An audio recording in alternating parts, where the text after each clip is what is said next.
Good evening, ladies and gentlemen. The time is 6:05 p.m. This meeting of your Pontiac City Council is hereby called to order. We give the floor to Councilman Parker to introduce this evening's invocation. Good evening, everyone. I introduce to you Bishop Antonio Gibson of the New Experience Church. He's going to give us our invocation for the evening.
Amen. Now that you have sat, please rise for the Pledge of Allegiance. I pledge allegiance to the flag of the United States of America and to the republic for which it stands, one nation, under God, indivisible, with liberty and justice for all. Please remain standing for a moment of silence. We remember those that our community has lost in recent days. We have the names displayed on the screen in this room. These are also in the lobby of Pontiac City Hall as well.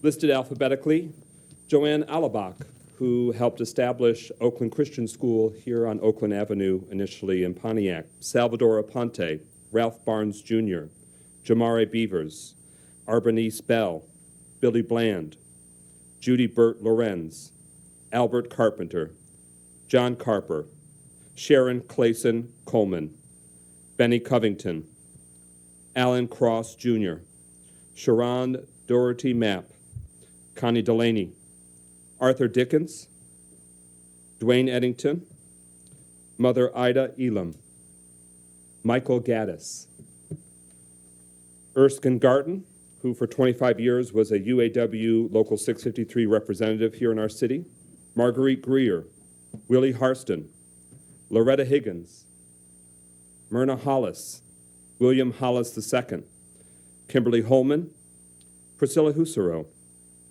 Robert James, age 100, Samuel James, age 100, no direct relation known. It's a solid last name, solid longevity there. Mr. James, we will be acknowledging next week at our city council meeting, for he was a City of Pontiac employee. He worked for the Pontiac Fire Department.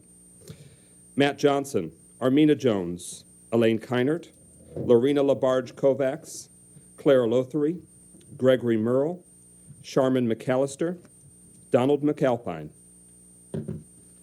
William Wayne McGee, Patricia Meredith Spencer, Regina Middlebrooks, Cynthia Mielke, Odell Moore, Robert Morgner, Alma Moss, who we'll be recognizing soon as she was a City of Pontiac retiree with our senior services, Deborah Munson, who we as the City Council have acknowledged for her past tenure with the City of Pontiac, Reese Musgraves, Stephen Newman, Marilyn O'Brien, Bob Parrish, Jerry Pembroke, Sally Pickering Studebaker, Goldie Powell, Dorothy Price, Edna Roberts, David Smith Jr., Prentice Stegard Jr., Maurice Stewart, William Sullivan, Michael Sweeney, Robert Tomzak, Frank Tenuta, you might recognize that last name, and he was the owner of Tenuta Food Lane.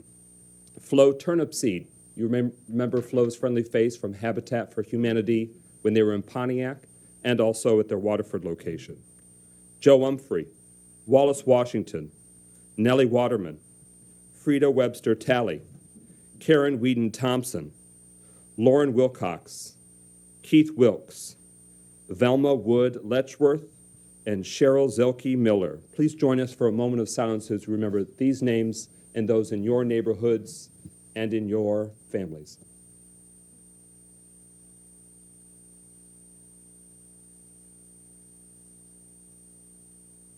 Thank you. You may be seated. Roll call, Clerk Doyle.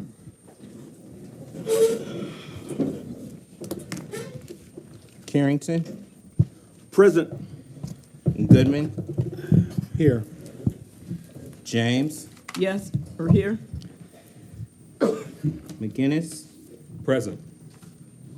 Nicholson, Here. Parker, Here. Rutherford. Present. Mr. President, you have a quorum. Quorum being established, all members present and voting. Can I please have a motion to approve this evening's agenda? So moved. It's been moved by Councilman Parker and Seconded by seconded by Councilman Rutherford. That item is now before us. We'll consider amendments of items we want to add, remove, or amend.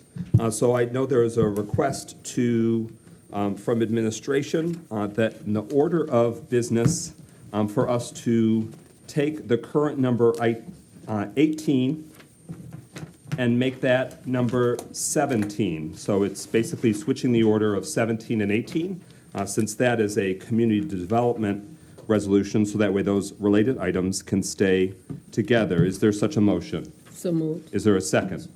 It's been moved and seconded that we amend the agenda to change the order, invert 17 and 18.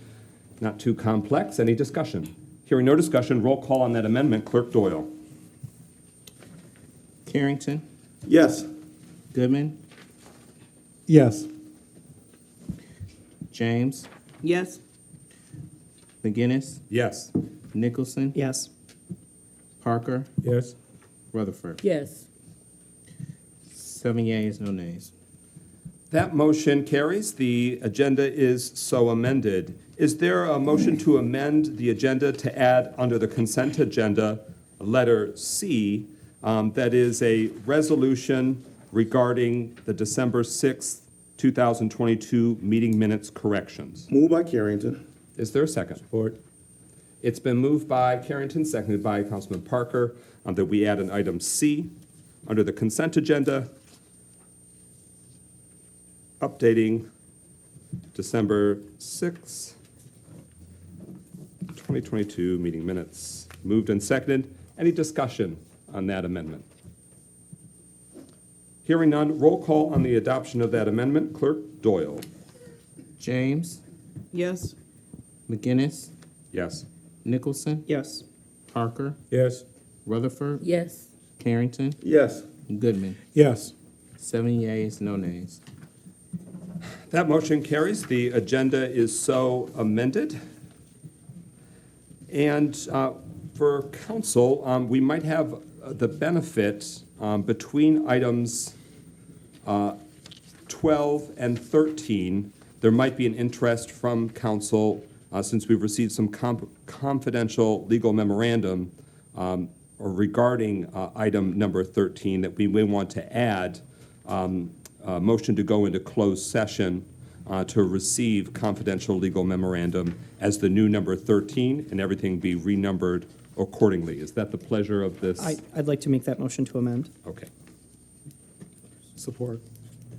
It's been moved by Councilman Nicholson, seconded by Councilman Goodman, that we amend the agenda to insert a new number 13 for a motion to go into closed session to receive and review confidential legal memorandum from the city's attorneys.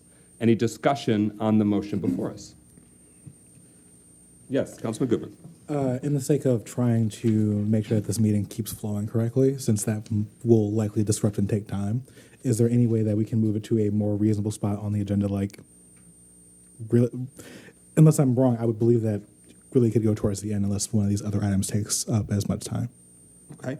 So we can move items Would be with 13, what we're proposing as items 13 and 14 now, the closed session and adult use marijuana business ordinance, and it could become, after public comment, the new 24 and 25. Is that the vibe you're seeking? that's what I'm looking for. Yes. Okay. So there's a motion to amend the amendment further. Is there a second? Yes. Okay, so it's been moved by Goodman, seconded by Carrington, that the amendment be amended further to, in addition to adding that closed session, moving those two items, so that way they're the new number 24 and 25. Is everyone clear on that amendment to the amendment? Yes. So, let me make sure. So, the closed session would be 24, and then the adult use marijuana business ordinance would be 25. Correct, and then everything else would, so what's now 24 becomes 26. Okay. Pro Tem Carrington? Oh, after you're done. Okay. All right, hearing no further discussion, roll call on the amendment to the amendment, which would reorder matters, moving these items towards the end. Nicholson, No. Parker, Yes. Rutherford, Carrington, Yes. Goodman, Yes. James, Yes. McGinnis. Yes. 5 yeas, 1 nay, 1 abstention. That motion carries. The amendment is amended. Now we're at the main amendment, which is adding that closed session, and now it goes down. So we're at the main amendment. Pro Tem Carrington? Yes, I want to make want to amend the agenda. Should we vote on this one first and Okay, then? I'm sorry, I okay. thought we just voted on that. No. So, yeah, it's just a sub-part of the main one. So now we're at the main amendment, which is taking the addition of adding the closed session. It's essentially going to be a duplicate vote, but just that way it's as neat and tidy as possible. Adoption of the amendment as amended. Clerk Doyle. Parker, Yes. Rutherford, Abstain. Carrington, Yes. Goodman, Yes. James, Yes. McGinnis, Yes. Nicholson. Yes. 6 yeas, 1 abstention. That motion carries. That amendment is adopted. So now we're at the main agenda with the changes so far. Pro Tem. Oh, yes, thank you, President McGinnis. I'd like to amend the agenda to include a resolution that authorizes the that recommends to the Planning Commission to include within the proposed zoning amendments to the city zoning ordinance and adult use marijuana business overlay district that includes those properties in the city that are located along Woodward Avenue between Auburn Road, Orchard Lake, and South Boulevard, calling this new district Woodward Gateway Overlay District Number 4. To clarify with the clerk's office, I understand this to be a potential amendment to the ordinance versus a new resolution, correct? I would defer to legal counsel to provide guidance on that.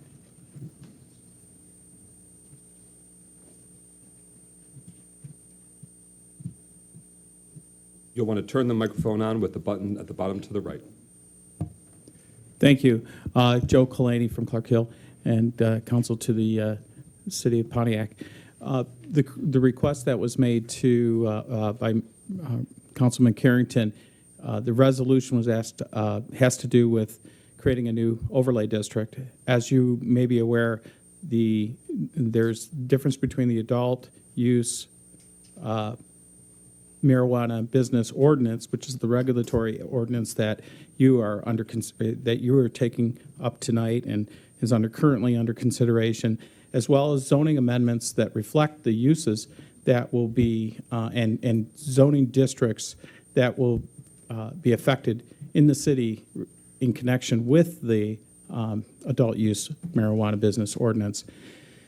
The overlay districts are set forth in the zoning amendments. What Mr. Carrington has asked is to adopt a resolution that would recommend that the Planning Commission to consider creating, as part of their zoning amendments to the zoning code, a fourth overlay district, and that encompasses the areas or properties that Mr. Carrington has articulated. So this is a recommendation. For a standalone resolution. that could be Standalone considered. resolution, Okay. so that it would recommend to the Planning Commission to take that up in concert with their zoning code amendments.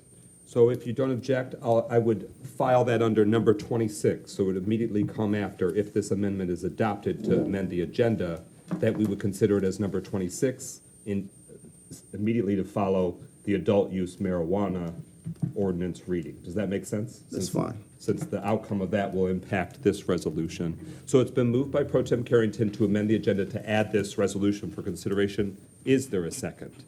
A second. It has been moved by Carrington, seconded by James. So now it's roll call on addition of this resolution to the agenda. Any discussion? Any clarification needed? Roll call on the amendment to the agenda. Clerk Doyle. Rutherford, Abstain. Carrington, Yes. Goodman, Yes. James, Yes? McGinnis, Yes. Nicholson, Yes.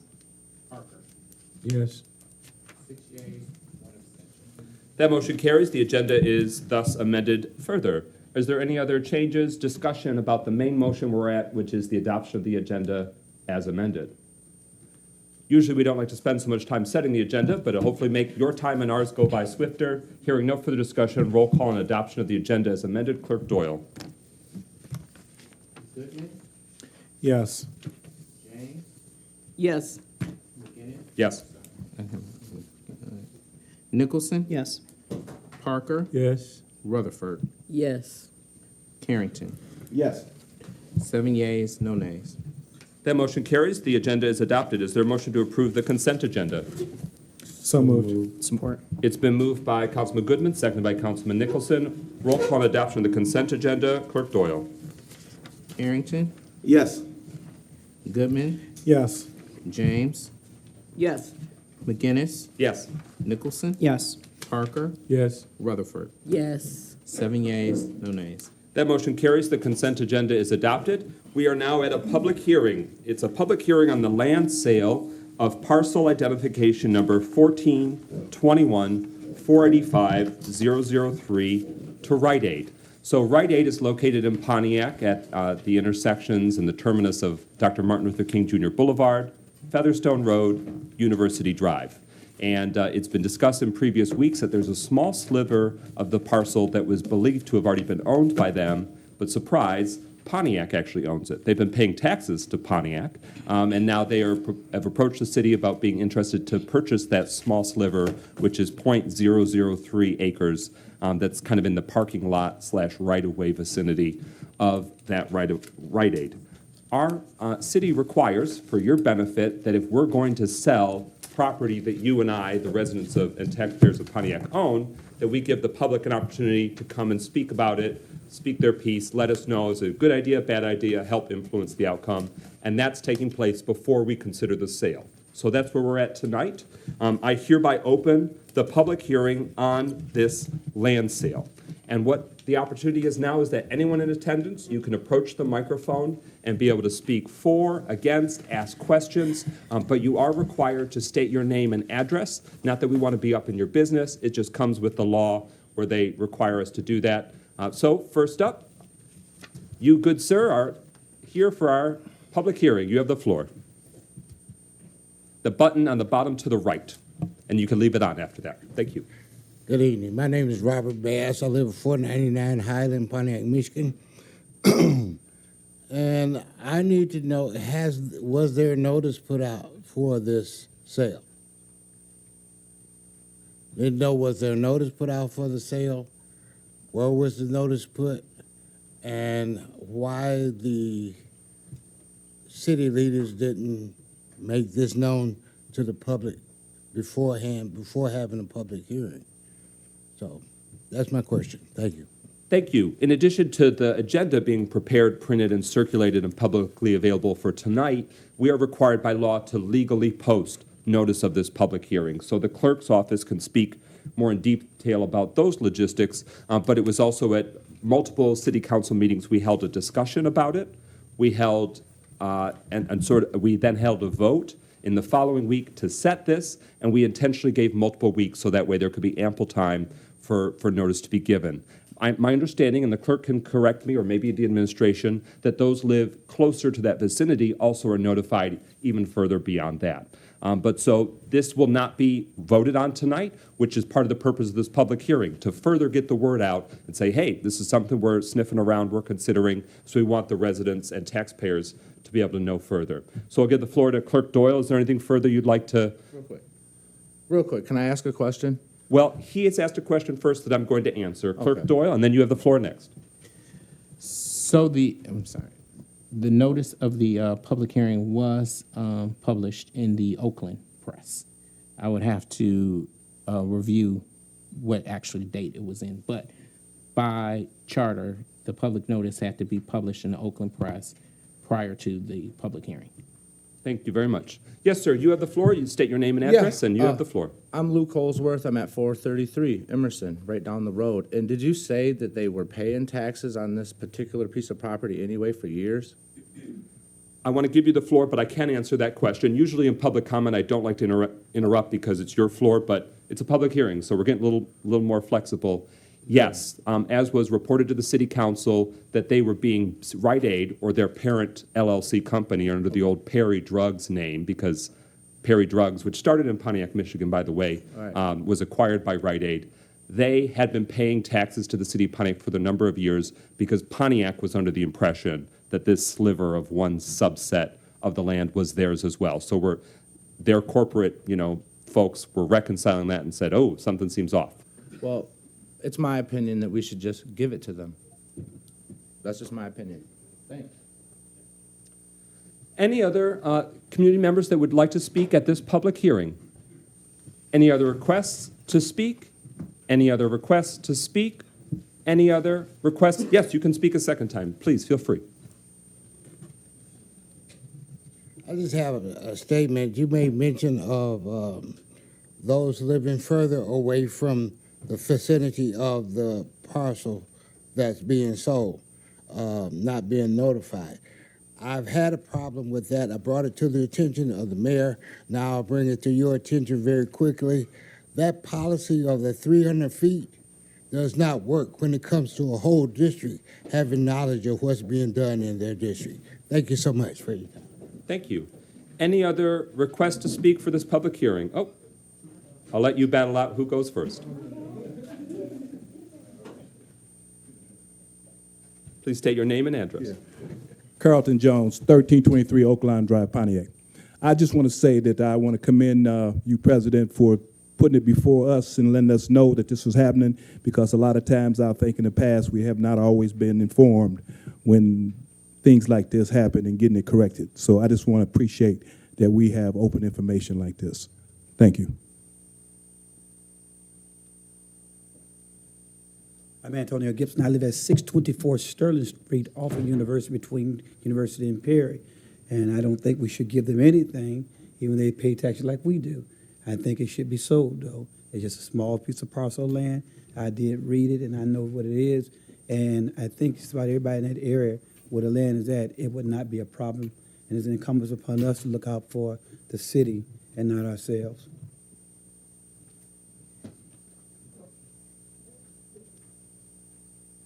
Chuck Johnson, 21 North Paddock Road. I'd be remiss if I didn't say something here at this particular notice.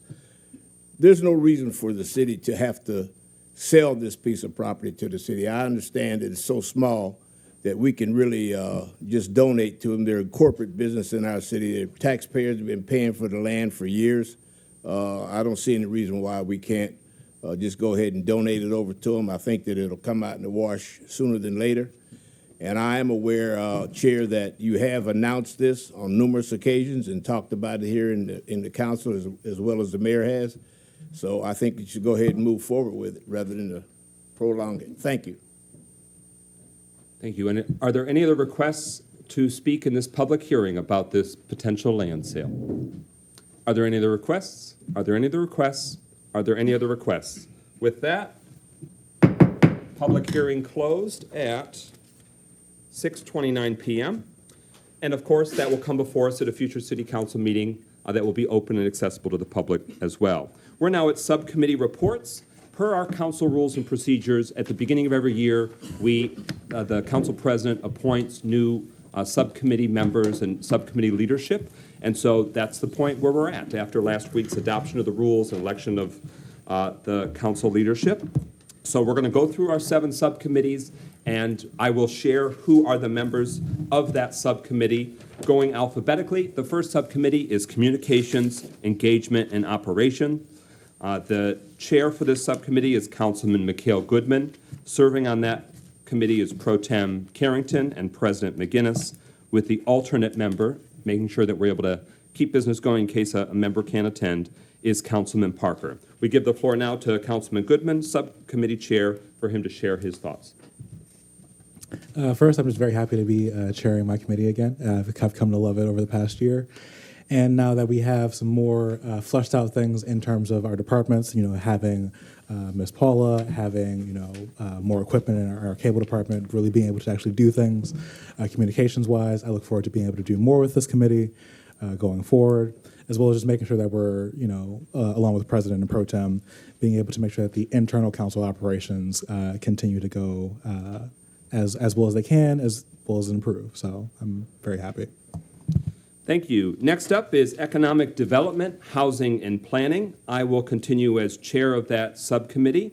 The members are Councilman Nicholson and Councilwoman Rutherford, and the alternate is Councilman Goodman.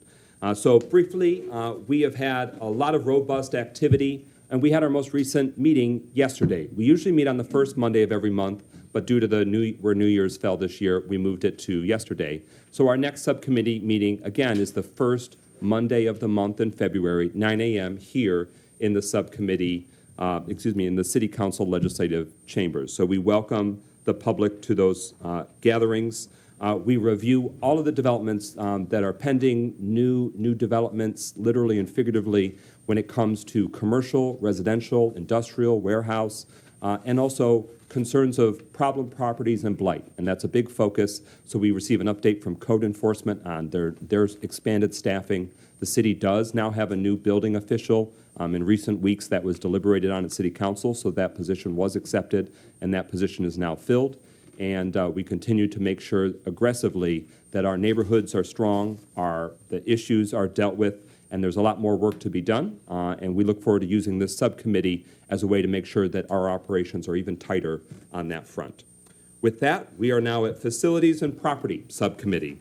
The chair for that subcommittee will be Councilwoman Melanie Rutherford, the members being Pro Tem Carrington and President McGinnis, and the alternate is Councilwoman James. Councilwoman Rutherford, chairing the subcommittee, you have the floor. Thank you. Good evening.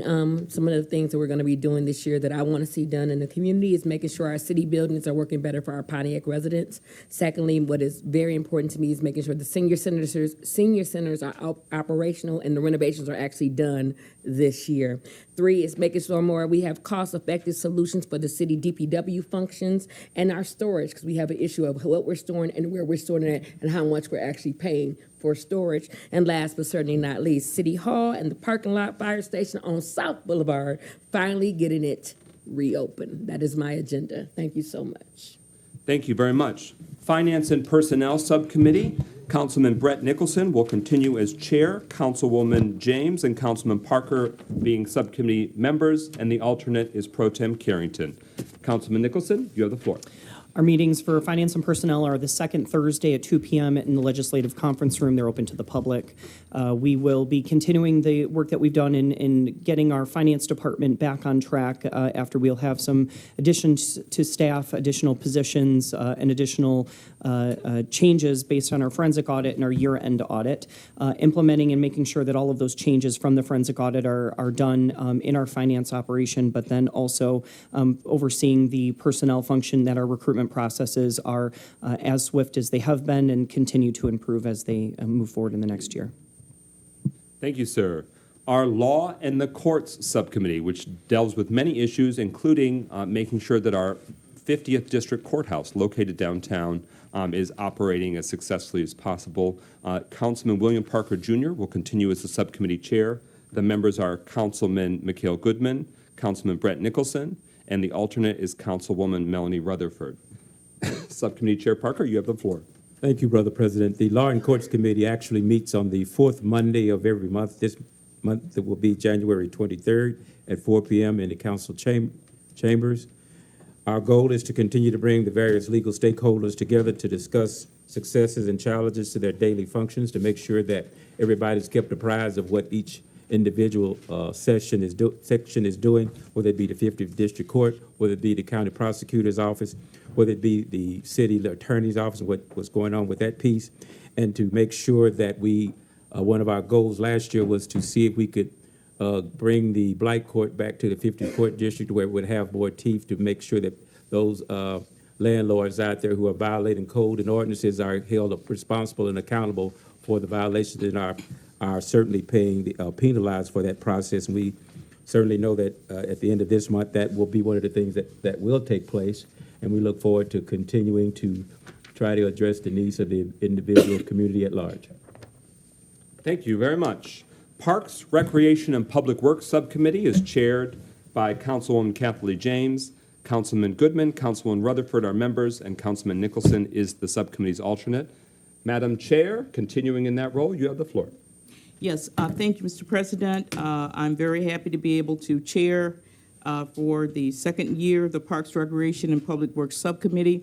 One of the great things that has happened is that this administration has reinstituted a Parks and Recreation Department.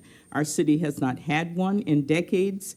And so one of our objectives is to see that department fully staffed and operating such that our parks are being cared for and maintained throughout the city to the great pleasure of Pontiac residents. Another top objective is that we want to be mindful of overseeing the $5 million that our council has agreed to put into park upgrades from our opera dollars, our American Rescue Plan dollars. This is a once-in-a-lifetime opportunity for us to really, really make a difference in our parks and in our city. So we're looking forward to being able to determine how those funds are used, that they are equitable, and that they make sense for our city. Secondly, we are in the process of, we've announced it, that Oakland County Parks has approached us about an operations agreement with Hawthorne Park, that they would take over the management of Hawthorne Park. What is left is for us to work out that operational agreement with them. We are in that process now, and so that's one of our top objectives, is to get that operational agreement finalized so that that change in operation can take place hopefully sometime this year. We want to complete the Galloway Lake Park design and site plan so that we can get started developing that beautiful space. And we just have so many opportunities. I could spend half the rest of the meeting talking about what our focus are going to be. We've got a tremendous opportunity in this city to just make a huge difference in our parks, and our focus will be on making that happen.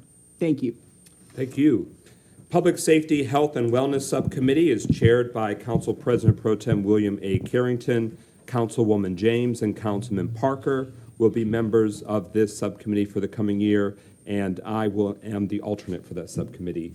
Pro Tem, you have the floor. Yes, thank you, President McGinnis. First and foremost, I'd like to thank the committee for all they've done in 2022. I also like to thank our first responders who are responsible for making sure that the city of Pontiac is definitely kept safe in our community.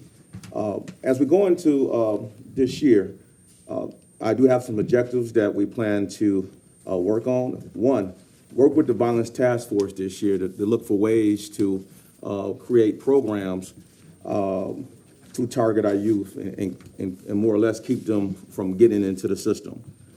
Two, we also going to look at a feasibility study to look at both departments to determine is it more feasible to keep in-house or is it more feasible to continue to outsource each particular department. Coming in a few weeks, the council is going to be asked to review the report of Desiree Wilson. So I know that's a subject area that's important to the community as well as the council. So please expect the email concerning that report. That's it for me, Council President. Thank you. That concludes our subcommittee reports. We check in each month to give you verbal updates, but those meeting minutes are also adopted publicly through this council as well, in addition to those being open meetings. We're now at recognition of elected officials. I know I see one, but I'm going to take a privilege and just say he's an elected official in my heart. My father is here this evening, and he's just retired after 28 years with the Kroger Company of Michigan. So give it up for Louis McGinnis, retired. But by a few houses, he lives in District 6, not District 7. So we'll let that pass, resident of the Knolls in Pontiac. Elected officials that wish to have the floor this evening, I see Jonathan Wertheimer with State Representative Brenda Carter's office. You have the floor.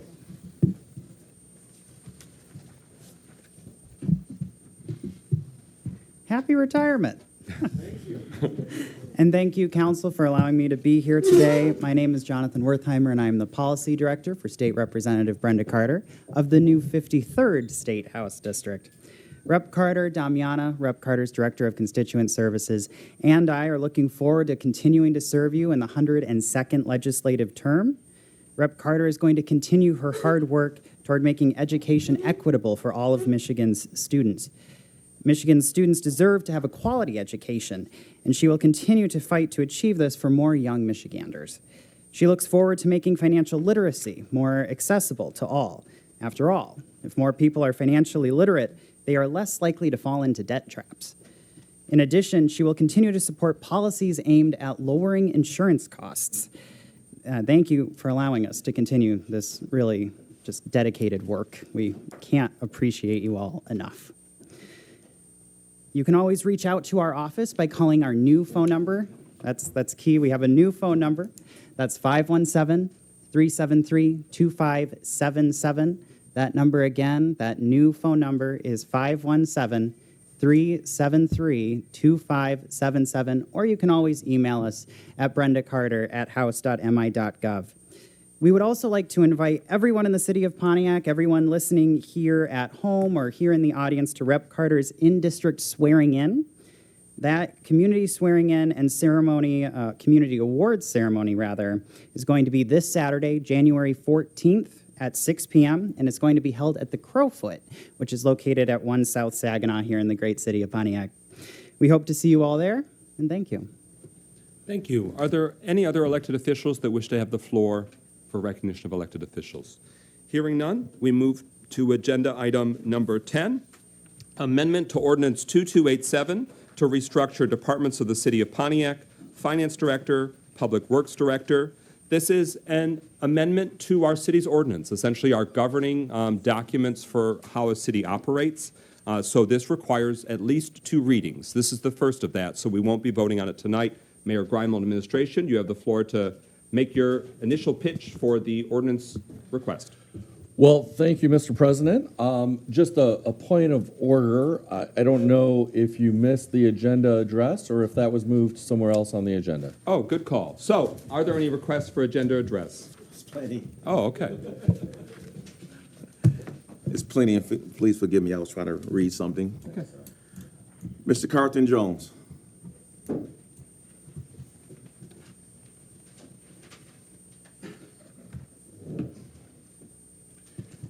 Yeah, Carlton Jones, 1323 Oakline Drive. I want to address one of the items on the agenda. Matter of fact, it'd probably be a couple of them, but the main item is this whole adult marijuana issue that I know it's quite a hot topic we've been talking about around here for a while. I want to say this. I feel real proud to be a product of Pontiac. And I say that because I was born and raised here, south side of Pontiac, went to Whittier, Jefferson, and Pontiac Central High School. Fortunate enough to get a scholarship to go to school and get a business degree. Afterwards, I had a mentor here who brought me back and put me into apprenticeship. So right now, I do hold a business degree and a journeyman's apprenticeship card, or a journeyman card for carpentry. And I'm dedicated to doing workforce development work. And I would just say in this area, we've had some business people who were in the marijuana business who said they had interest in helping Pontiac with workforce development. And one of them is Pleasantry. Pleasantry was working real closely with us in the community to see what we can do to up workforce development. And I'm very pleased. I checked them out. They're a top-notch company, and I'm going to make sure that we as elected officials don't try to pick winners and losers. Let the market do it. We have wasted a lot of time, and it's an economic impact from that.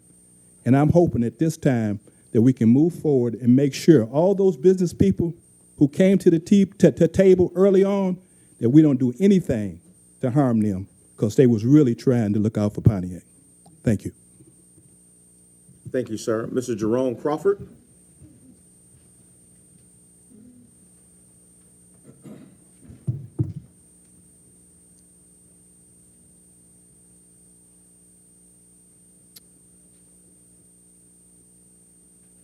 Apologies.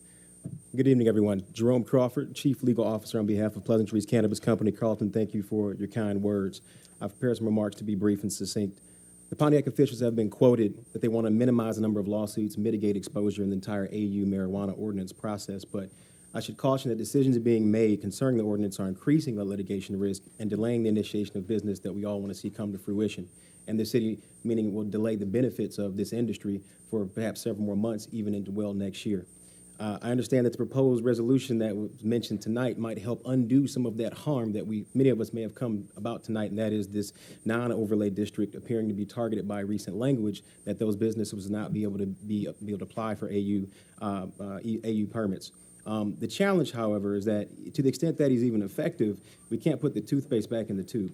It's known that the businesses that were formerly in the non-overlay business district, if assuming that passes, were not desired to be there. All that does is just bolster the commentary I'll make right now on that a scored application process is quicksand for the city, and we recommend that you avoid the process altogether. By not doing so, the city is not only not paying deference to its medical applicants and now permit holders that put in the effort and the time for years. None of us want us to take this long. Trust us, we're all in the same boat there.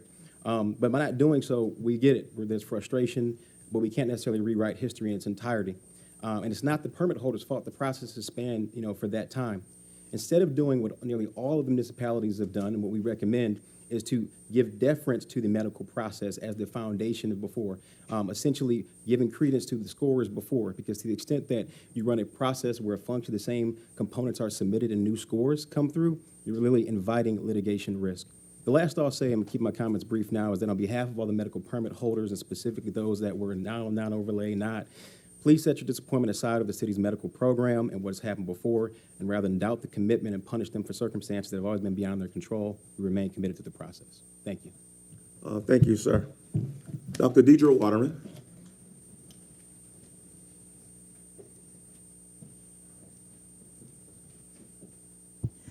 In the time I have for agenda address, I'll address number 10. I also want to talk about the recreational marijuana, adult use medical marijuana, how we can do some things that will mitigate litigation against the city and the city liability, but I'll save that for public comment. Item 10 is euphemistically labeled reorganization of city departments, finance department and the DPW department. But when you look further at it and read what it actually is, the reorganization is actually just a downgrading of the qualifications for the department heads of those departments. That is a bad thing for the city to do, okay?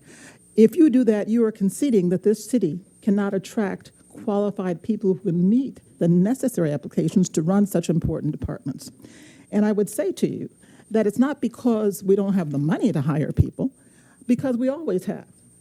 It's because there are policies that have gone on in this administration. You actually, if you concede to this, you're actually administrating, there's a cancer in this administration that is chasing people away with good reputations who don't want to come here and risk their reputations and their careers. You talk about finance, but also there's the city engineer. You haven't been able to get a city engineer. Ever since I've been in the city in Pontiac, 55 years, we've had a city engineer. Why can't this administration get a city engineer? We need that in the city of Pontiac.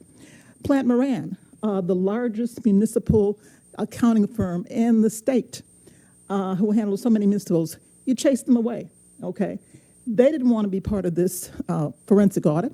The forensic audit team came here May 2nd. On May 1st, Plant Moran got out of here. They emailed me and said it was enjoyable working with you, Mayor, but they weren't going to stay here for a witch hunt.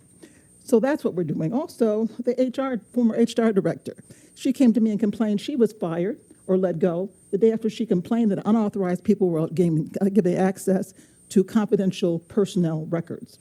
These are the kinds of reasons why people don't want to come here and risk their reputations. Don't concede to downgrading their qualifications. Ms. Jessica Jackson.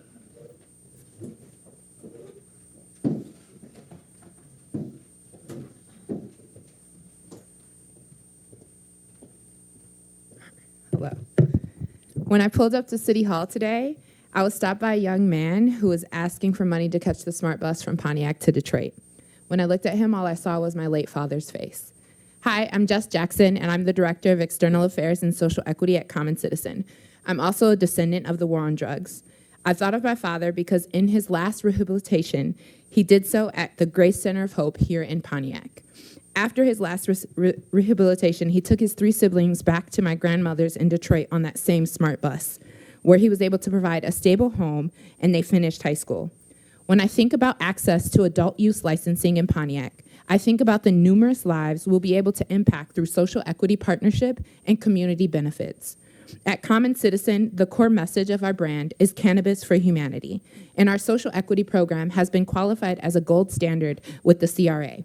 This commitment has been delivered upon countless times, not only here in Pontiac through reinvestment, like what we've done with literacy programs with the Pontiac Public Library, or food drives that have raised tons of food for families in need, but across the state through our Principal Microgrant Program and Business Incubation Program, and paid volunteer program that pays our staff to volunteer in community. I know I would love to participate in park cleanups with you, Councilmember James. So when you think about access to adult use licensing in Pontiac, I beg that you consider conversion that allows your medical license holders to have gone through heavy vetting and 3 years of process to access the adult use market. This, coupled with the commitment to social equity to ensure that our industry can deliver on our promises of community reinvestment, matters not only to me personally, but to the industry at large. Because next time I come to City Hall, I want to be able to give more than $20 from my pocket to the citizens of Pontiac. Thank you. Thank you. Is it Aaron Geyer? Geyer, thank you.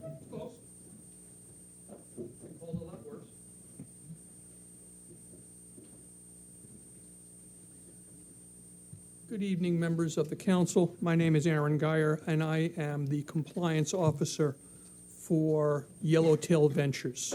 We are one of your 20 licensees on the medical side. Now, last session, this council saw the benefit that is due to the medical side. And that was shown by increasing the number of points from 5 to 20. But there's a second part to category number 9. And the second part ties it to the fact that the applicant, at least 90 days before submitting their AU application, had to have in their possession a building permit. In December, you will all recall that Clerk Doyle told this council that only 3 of your 20 licensees had obtained site plan approval. Now, of those 3, we don't know how many have building permits, and of those 3, we don't know how many had already started construction. Let me explain to you in the 30 seconds I've got left why you can't. And I'll just simply look at it this way. One of my colleagues spent $1.3 million to improve their property. And then through the appeal process, they were bumped. And so now, after spending $1.3 million, they don't have a license anymore. And so because of that, applicants have necessarily cold feet. And so that's the reason why. But you cannot tie. That does conclude your time. Thank you. Thank you, sir. Mr. Dominique Head?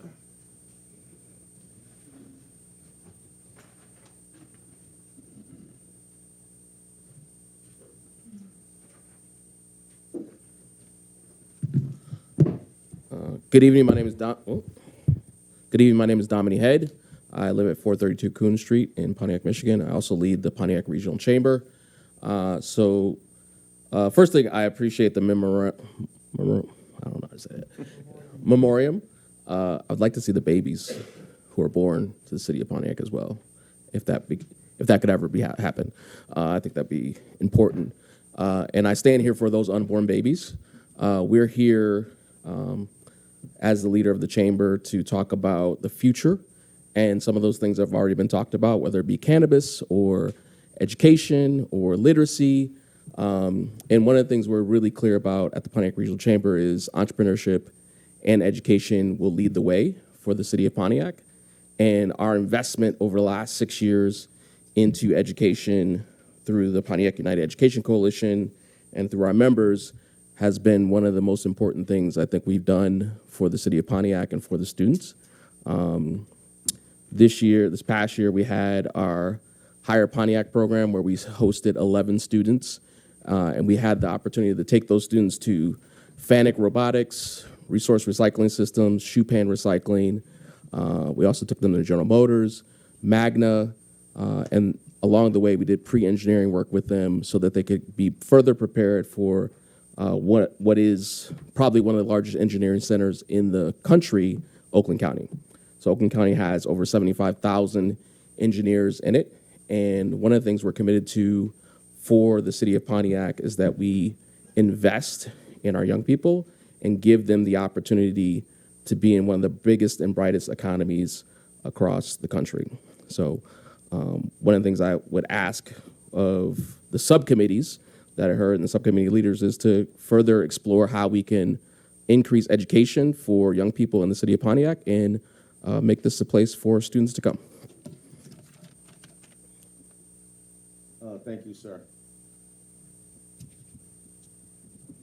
Jamie Garmo. Good evening to City Council. As stated, my name is Jamie Garmo. I am counsel and representative for Oz Cannabis, which has a medical marijuana provisioning center license in the Cesar Chavez district. Since applying for medical marijuana licensure, we have purchased and closed on our property, which is located on 962 Cesar Chavez. It's been a dilapidated and vacant space for the past several years. It's quite an eyesore.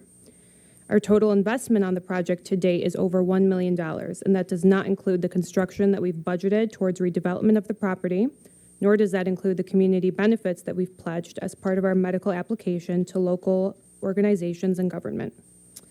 We look forward to continuing and increasing that investment in line with the city's intent to adopt an adult use ordinance, which will increase city tax revenue, property tax values, and job opportunities.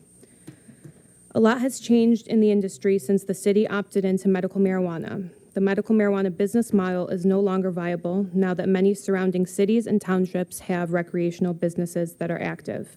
These businesses pose significant and debilitating competition to medical-only stores. Further, we have only recently been given official notice to move forward with our permits as of just 6 months ago, after 3+ years of administrative and appellate delays.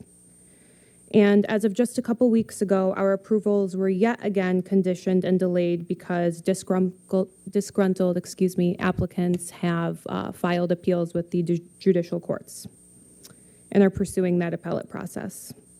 We will be submitting our engineered and architectural plans to the building department in the next few weeks as they're getting finalized so that we can obtain a building permit, but we do so with warranted apprehension given the lack of finality of this process. All that said, we do appreciate the city's consideration of the existing medical stakeholders in redrafting this ordinance, and we intend to work together with the city and move forward with our development in a manner that makes sense for our business as well as the city's interests. Thank you. Thank you. Is it Greg Aronat? Good evening. My name is Craig Aronoff. I'm with Aronoff Law in Royal Oak, Michigan. I represent Quality Roots, an applicant that has been working with the city now for the entirety of your marijuana process. Unfortunately, there was a problem with their scoring, and similar to another case that's already been heard by your Oakland County Circuit Court on Appeal, it was found that the city's process was actually flawed, and they were required to go back and rescore that application. Our application is similarly situated, and it's expected when our appeal is heard over the next several weeks that it's also going to be requested to be rescored. The problem is that it's in the non-overlay district, and like you've already heard tonight, there's one of your applicants that already made a significant investment, only to find out a year plus later that their whole investment was being pulled out because they were dropped down. It's going to happen again, because if our score is given the way we expect, then there's going to be another applicant that's going to need to have and maybe review where their situation is. Point is that there's still some open-ended things that are happening on the medical side, but more importantly to it is that you have commitments from more than 20 applicants, in particular these, the few that are still trying to be good corporate citizens of the city of Pontiac. They've invested their time, their effort, their money, their willingness to be here. They've communicated throughout with your community. And it's really a shame that instead of having study sessions, as your prior council did before that original ordinance was passed, where there was many, many discussions to create that non-overlay district, it wasn't just a loophole. It was something that got created that many people relied upon, and applications and money was spent on that, only to have it just unilaterally pulled back because of some, quote, loophole that was believed, rather than a study session to have a real discussion about the purpose and the people and all the investment that would be lost that is Pontiac's to have. At the onset, Pontiac could have been a beacon in marijuana in Oakland County. It's been 4 years. Thank you. Thank you, sir. Mr. Vincent Serio.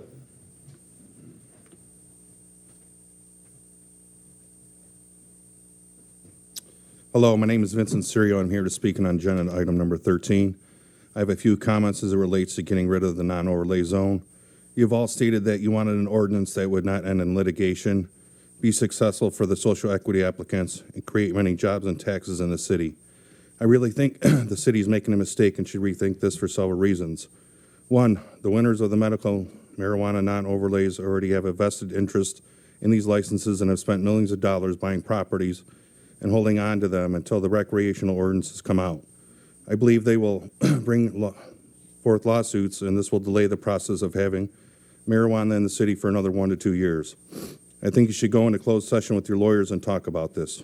Two, if you get rid of the non-overlay, you're going to cram in 8 dispensaries into less than a mile radius, making it hard for any business, including social equity applicants, to survive. It will be a cutthroat market.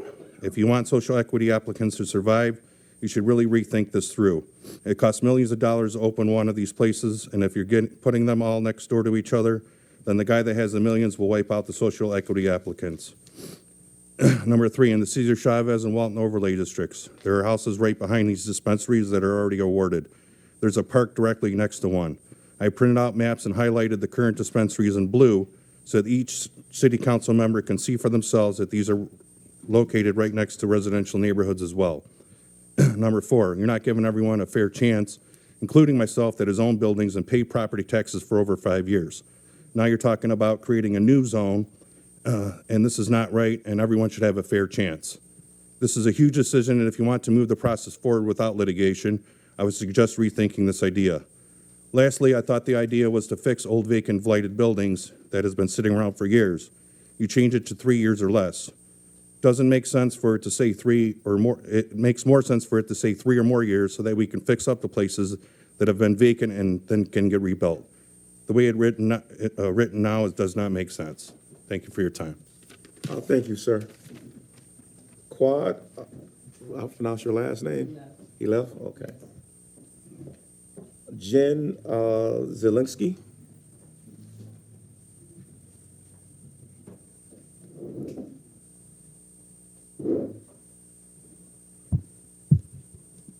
Good evening, Council. Thank you for allowing me the opportunity to speak. My name is Jen Zielinski. I am with Common Citizen. I'm here today, obviously, to speak on the marijuana ordinance and the conversation specifically surrounding the non-overlay applicants. We, as applicants for the last 4 years here with the city, since the evolution of the medical ordinance, have partnered with the city on multiple aspects, multiple components. My wonderful colleague Jess has spoken to some of these achievements that we have successfully carried out with the city of Pontiac. We are very much looking forward to continuing our partnership with the city. As you discuss the adult use ordinance and the parameters in which applicants may apply, I would urge you to possibly consider what we refer to in the industry as a conversion ordinance. The city of Flint implemented this almost immediately after the adult use recreation law passed here in the state of Michigan, where they allowed the conversion of all of their medical operators to acquire adult use licenses. And then they went back and reconstructed their ordinance to accommodate the adult use laws and to incorporate social equity. What I might encourage to mitigate litigation risk regarding the approved medical applicants that are already in here within the city of Pontiac is to allow them that path while you continue the conversation as to how to build out and construct social equity, one, applicants, and two, how to build that into the ordinance that allows medical and adult use operators to currently exist. A conversion ordinance would also allow the city of Pontiac to take the opportunity to receive the excise tax that is collected by the state. Your share of that tax starts occurring once you have an operational adult use facility. That does conclude your time. Mr. Chuck Johnson, thank you. You pass. Ms. Gloria Miller.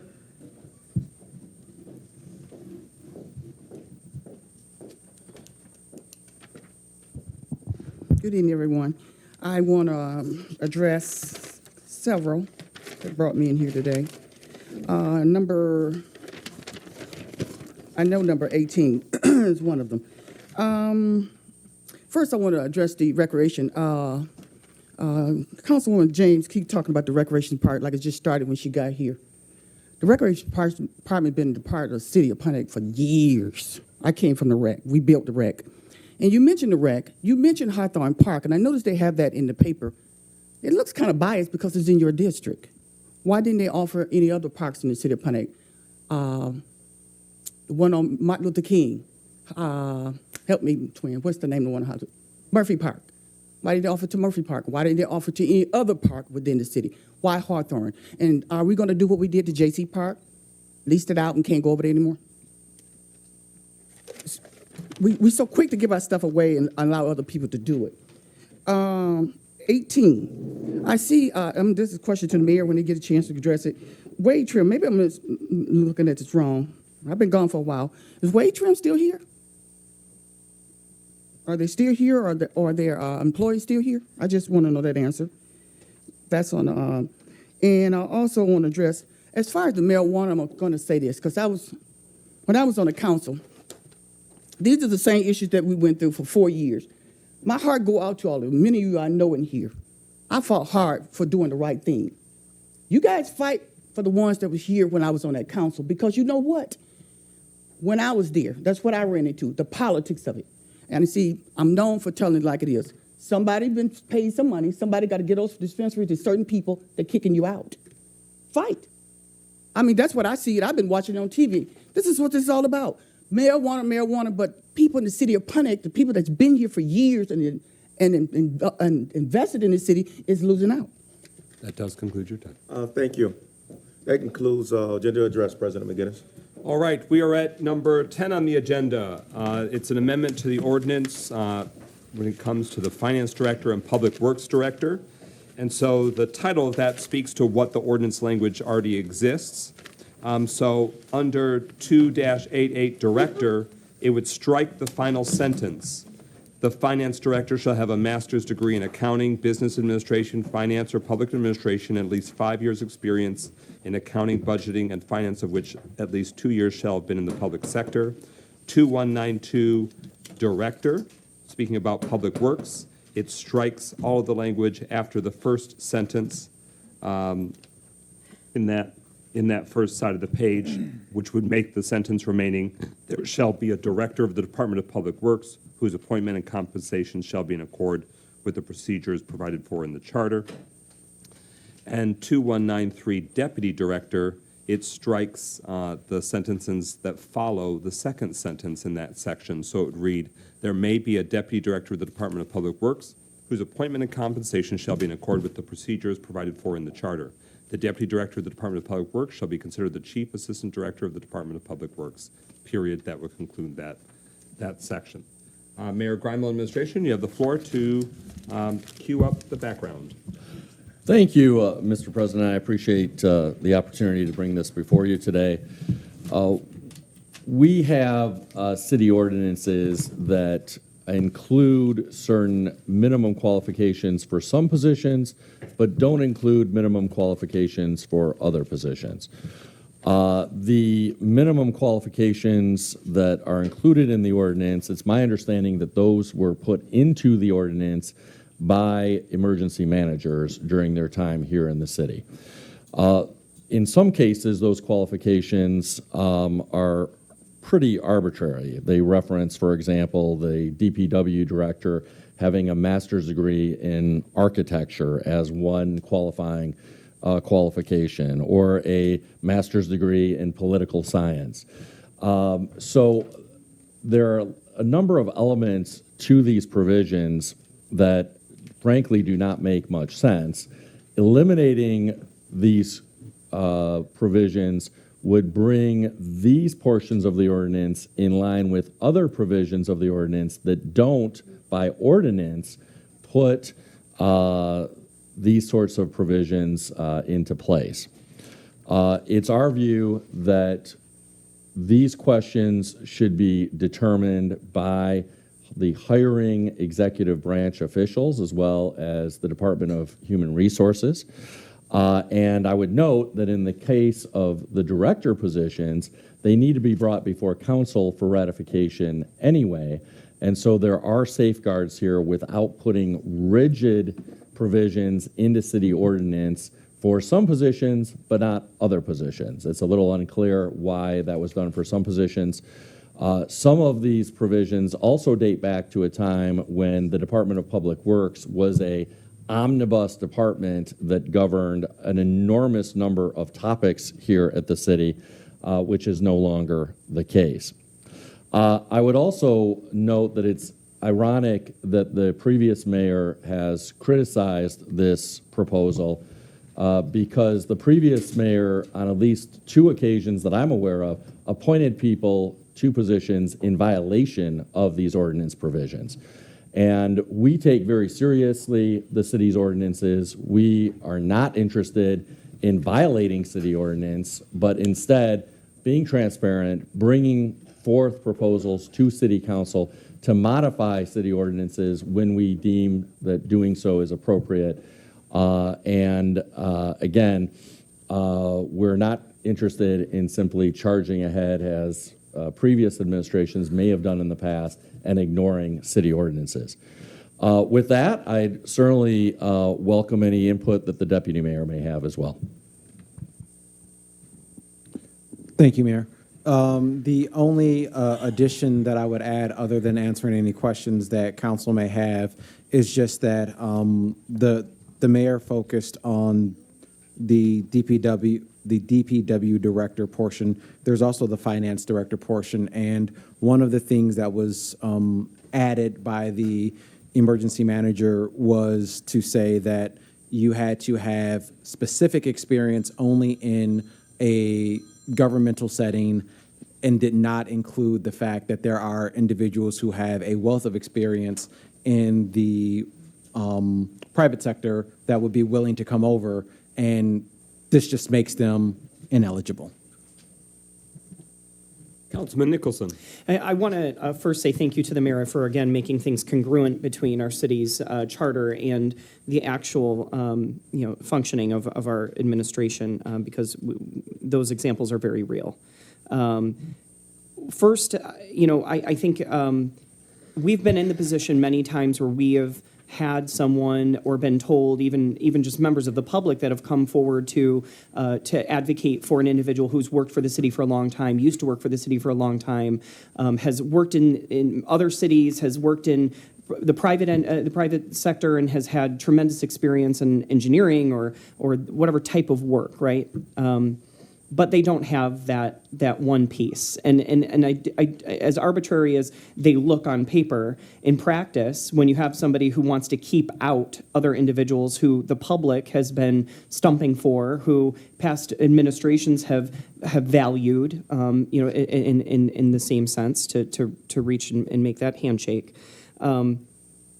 it's a reach. But I think what we're doing here is we're saying, one, it has to be sensical, but two, we want to leave space for the person who has done this job for so long, who have done these jobs elsewhere, who maybe didn't have that piece. I mean, I'll tell you, I went to school for a long time. I went back to take a community college course in German and couldn't do it. I can't imagine people that go back to school after working in an industry for 30 years because they need this last carrot, but have so much more experience and knowledge and know-how than the person who just got that degree. I think we really need to leave that space for us to be able to say, or equivalent experience, taking out those very specific things. I wouldn't feel confident for a DPW director that has a degree in architecture. I wouldn't. I want somebody who has engineering experience or civil experience, or experience working for large, multi-faceted, multi-industry contractors. That is what would excite me. That's what would make me feel comfortable. Somebody who's had the experience, who knows our city, who knows our challenges. Our city is not congruent to many other cities in the area either. So even if we did find someone who has those degrees or those things on their resume, it doesn't mean that they'll fully understand where we've been and where we're at. We're even still having to commission studies to know the extent of the damages to many of our systems and infrastructures. So to me, I think the process does support the probability of issues. If we did take out things that were no degree, we're not expressing that. We're still putting standards in place. We're working through our process to make sure that the public has an opportunity to respond to the candidate. The candidate has the opportunity to address themselves in public. The council, the administration will go through the proper steps that are now, thank you, administration, again, for documenting and putting steps in place, so that way the process is solid and congruent to each department and each position. But that process suffices. The public opportunity to respond suffices. The public board that was elected by that public gets to make that final decision or recommendation. So I'm in favor and very comfortable as the chair of the Personnel Committee. Councilwoman Rutherford. Yeah, so not in support of this at all, and I'm going to tell you why. In every other city, people are required to have degrees. At my job, I'm required to have degrees and or experience. If we remove making sure people have a degree, that means a high school diploma person could, I'm asking, hold on, I didn't interrupt you, thank you, I got it. I'm asking, can somebody be the DPW director when they only got a high school diploma?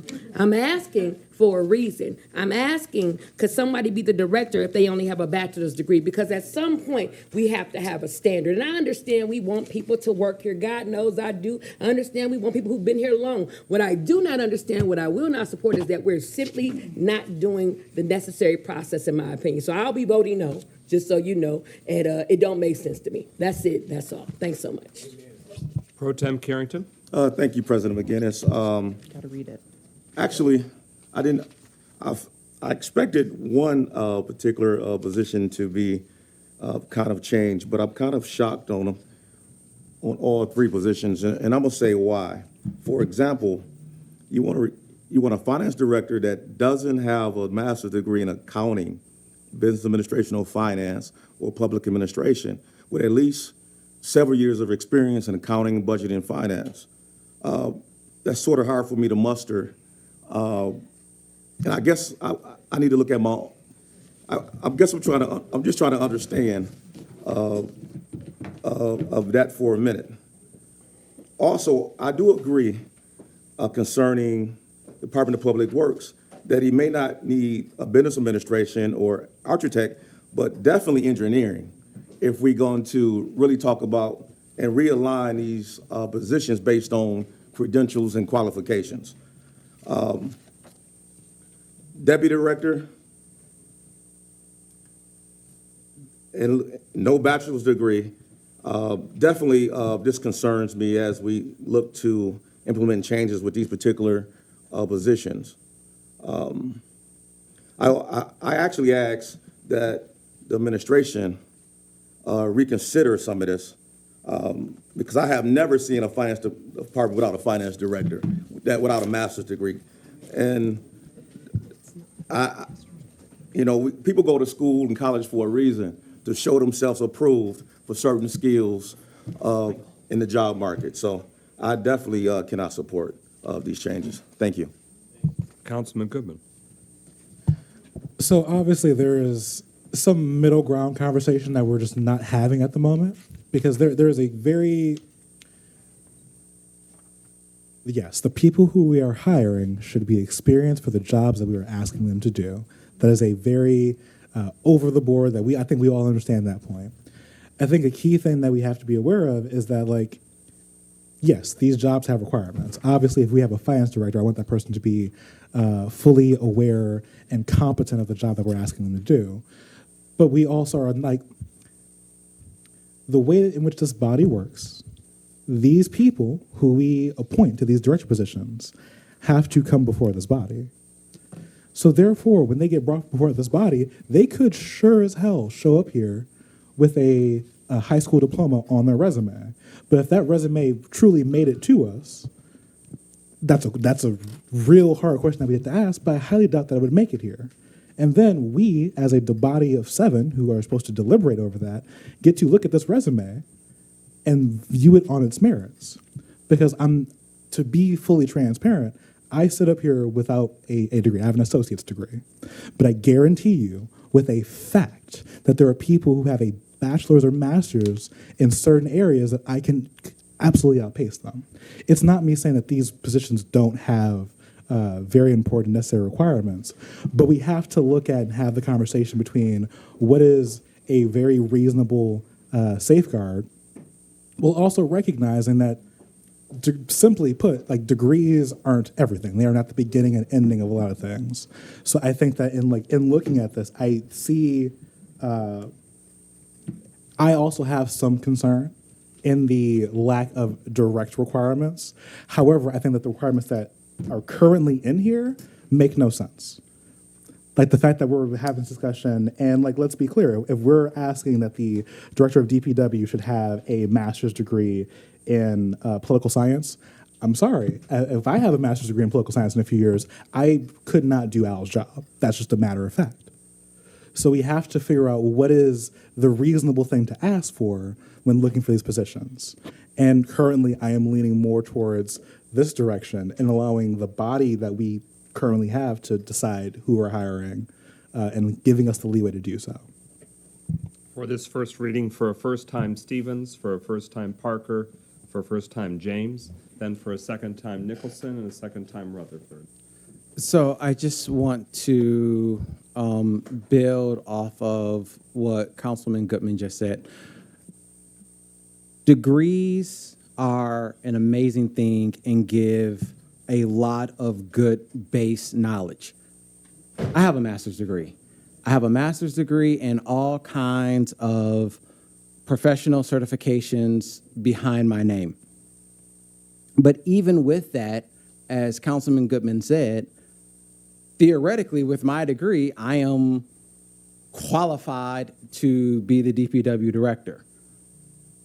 In no world should I be the DPW director. So a degree in and of itself is not sufficient to say, no matter what that level of degree is not sufficient to say that that individual is truly qualified for whatever the job at hand is. What it does say is that individual was a great test taker, that individual was determined to finish a course of action that they started, and those are great traits, and they can be indicators of success, but they are not the final arbiter of success. And I would use the example, and I'm not going to use any names because a lot of people know the individual that I'm talking about, but there is an individual who worked for government for well over 30 years, had no degree, and ended up being an amazing HR director, literally built an HR department, and went from having that department lose every arbitration they had with the unions to winning over 90% of those arbitrations. No degree. So a degree itself is not the terminal factor of success. The degree gives you direction and helps, but I will take the person with 30 years of experience over the person with a 4-year degree any day. Councilman Parker. Thank you, Brother President. You know, this is an interesting conundrum that we are to, and I can pretty much tell you, I was looking at what they were asking us to do, and I can agree that some of this stuff should not be the requirement, but I do believe that a degree in some of the areas that expertise that you need to have for that specific job, that you should have a degree in it. True to fact. Deputy Mayor, you have a degree. A degree is what made us hire you. It was because you looked at it. We looked at your skill set. We looked at where you had worked. You had the processes. We did that. And if we take this out, if we take all of this out, I would say that personally, I think it should be just reworded to where there is a degree requirement for the positions, but we take out all the nonsensical stuff that's there and make it work for what this city needs and put a job description and a requirement there that works for what the city needs. Degrees have been used to separate people for years. I have a degree. I had to have a degree to become a pastor of a church. Matter of fact, I had to have a master's degree to become a pastor of a church. Now, all that being said, degrees help you eliminate some people and qualify others. But experience certainly speaks to a lot of degree. If you have a degree plus experience, certainly you're a step ahead of everybody else. But to not have a degree, even with that experience, because a degree to me says that somebody has completed in a controlled situation, in a controlled environment, has completed all the necessary tasks and tools to be able to perform the job. We can sit here and interview people all day, and people have been known to lie. I lied in the interviews. You can fake it till you make it. But degrees, especially from accredited schools, says that you have completed at least the body of work required to hold the position. Experience says you have done the position, and when both come together, it makes you a more viable applicant for the position. And so, Mayor, until we try and change this, I'm gonna tell you right now, I'm voting no for that. Councilwoman James. Well, I want to say that, first of all, when we talked about this in a previous meeting, my understanding at that time was that we wanted to give administration more flexibility, not that we want to eliminate requirements. I think, we're looking at, the question to me is, these requirements that are should these requirements that are in the ordinance be here? We definitely need requirements for all three of these positions. And I'm really not comfortable arguing, degree and non-degree, but I am comfortable saying each one of these positions requires some kind of qualification. Each one of them requires some kind of definite qualification. And Mayor, I'm not comfortable with all of that qualification being at an administrative, being at your leisure. I think we have to have some kind of written understanding of what that qualification is in general. I think what we have in the ordinance is too much. I don't think it's reasonable at all. So what is in the ordinance definitely needs to change. The question is, how much discretion do we want to give administration, and how much written qualification do we need to incorporate in here as far as what we want to see in these three positions? For a second time, Councilman Nicholson. Yeah, I agree with both of the past two comments. Like I said, I think the or equivalent is the important part. Getting rid of the this specific in this specific in that, I think is makes it difficult. So I completely agree with the changes. I want to ask though that the people that sit up here read their packets and read the adjustments that are made, because we can grandstand and we can talk about things that we think that people that are sitting in front of us want to hear about. But when it comes down to the reality, we're not talking about a specific person tonight. And I think that some people up here are frustrated because they think that this is a workaround. The workaround was when the emergency financial manager put some of these very specific, there's only one reason, political science, it doesn't make any sense. It made sense for him at the time. Made sense for him at the time. It got people out of the way. It got the public had nothing to say about it. It made sense at the time. So at this point, I think, I completely agree. I think it needs to be changed to or equivalent. That way we can have that conversation like we've said before. It is the directors do come, deputy directors not so much. I don't agree that we should have to, the full public should have to have say in what the deputy director is. But I do believe any department heads, as it has been, as it will be, that will continue. But I think requirements are important or equivalent requirements. Councilwoman Rutherford for a second time. So, is it grandstanding to say, because I like to use people words, that a particular job, if it's no degree is offered, can pay up to $103,000 a year? Meaning, if I have a high school diploma, I could become a director here and make it $103,000 a year. Is it grandstanding? Is it grandstanding to say that this all happened because we all know what this is really about? It's not grandstanding because I don't agree with it. It's the truth of it is, at the end of the day, you have to have qualifications.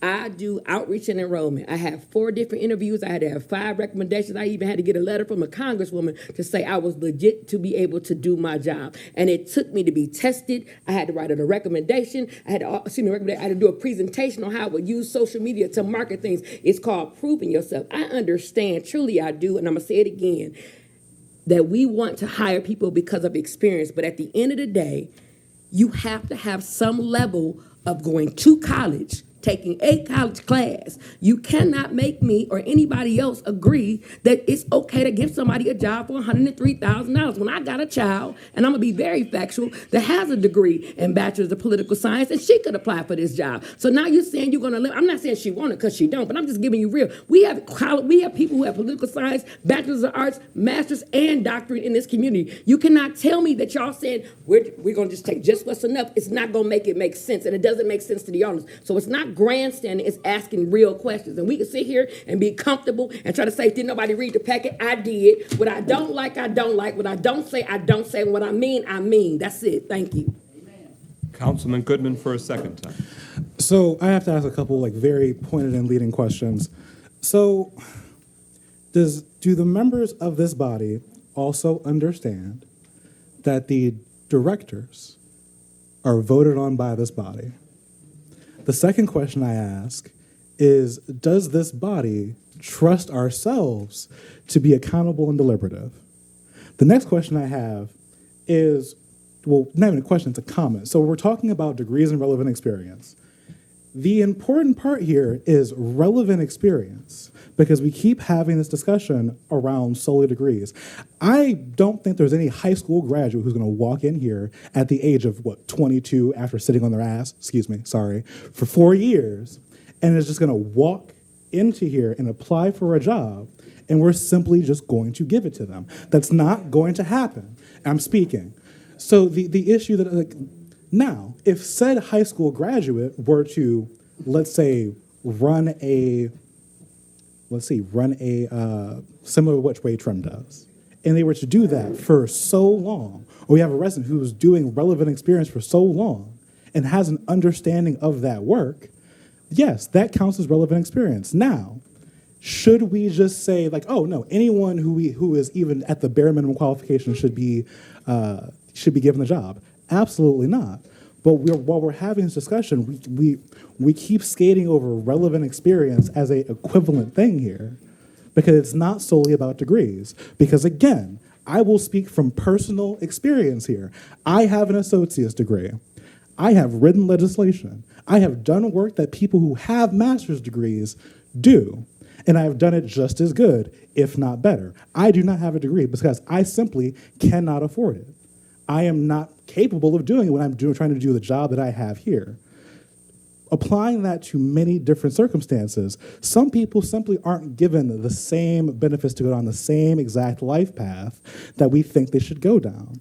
But if someone has relevant experience and can do the job correctly, I want someone who can do the job correctly, regardless of where that piece of paper is from. But again, the main point should be, I want them to have relevant, qualified experience, whether that be a degree or actual job experience. I want to make sure that person is qualified. The thing that we should be discussing here is qualifications. Now, personally, I do not believe that degrees are the beginning and end of qualifications. They're important because at the end of the day, I would love to have my PhD, to be able to not have to have this discussion about qualifications. But until that point, we have to be aware of what reality is. And reality is, yes, we would love to have degrees, but relevant experience is just as important. Mayor Grimal for a first time.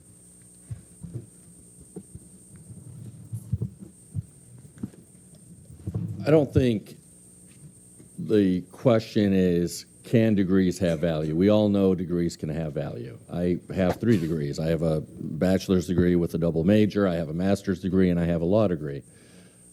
The question is twofold.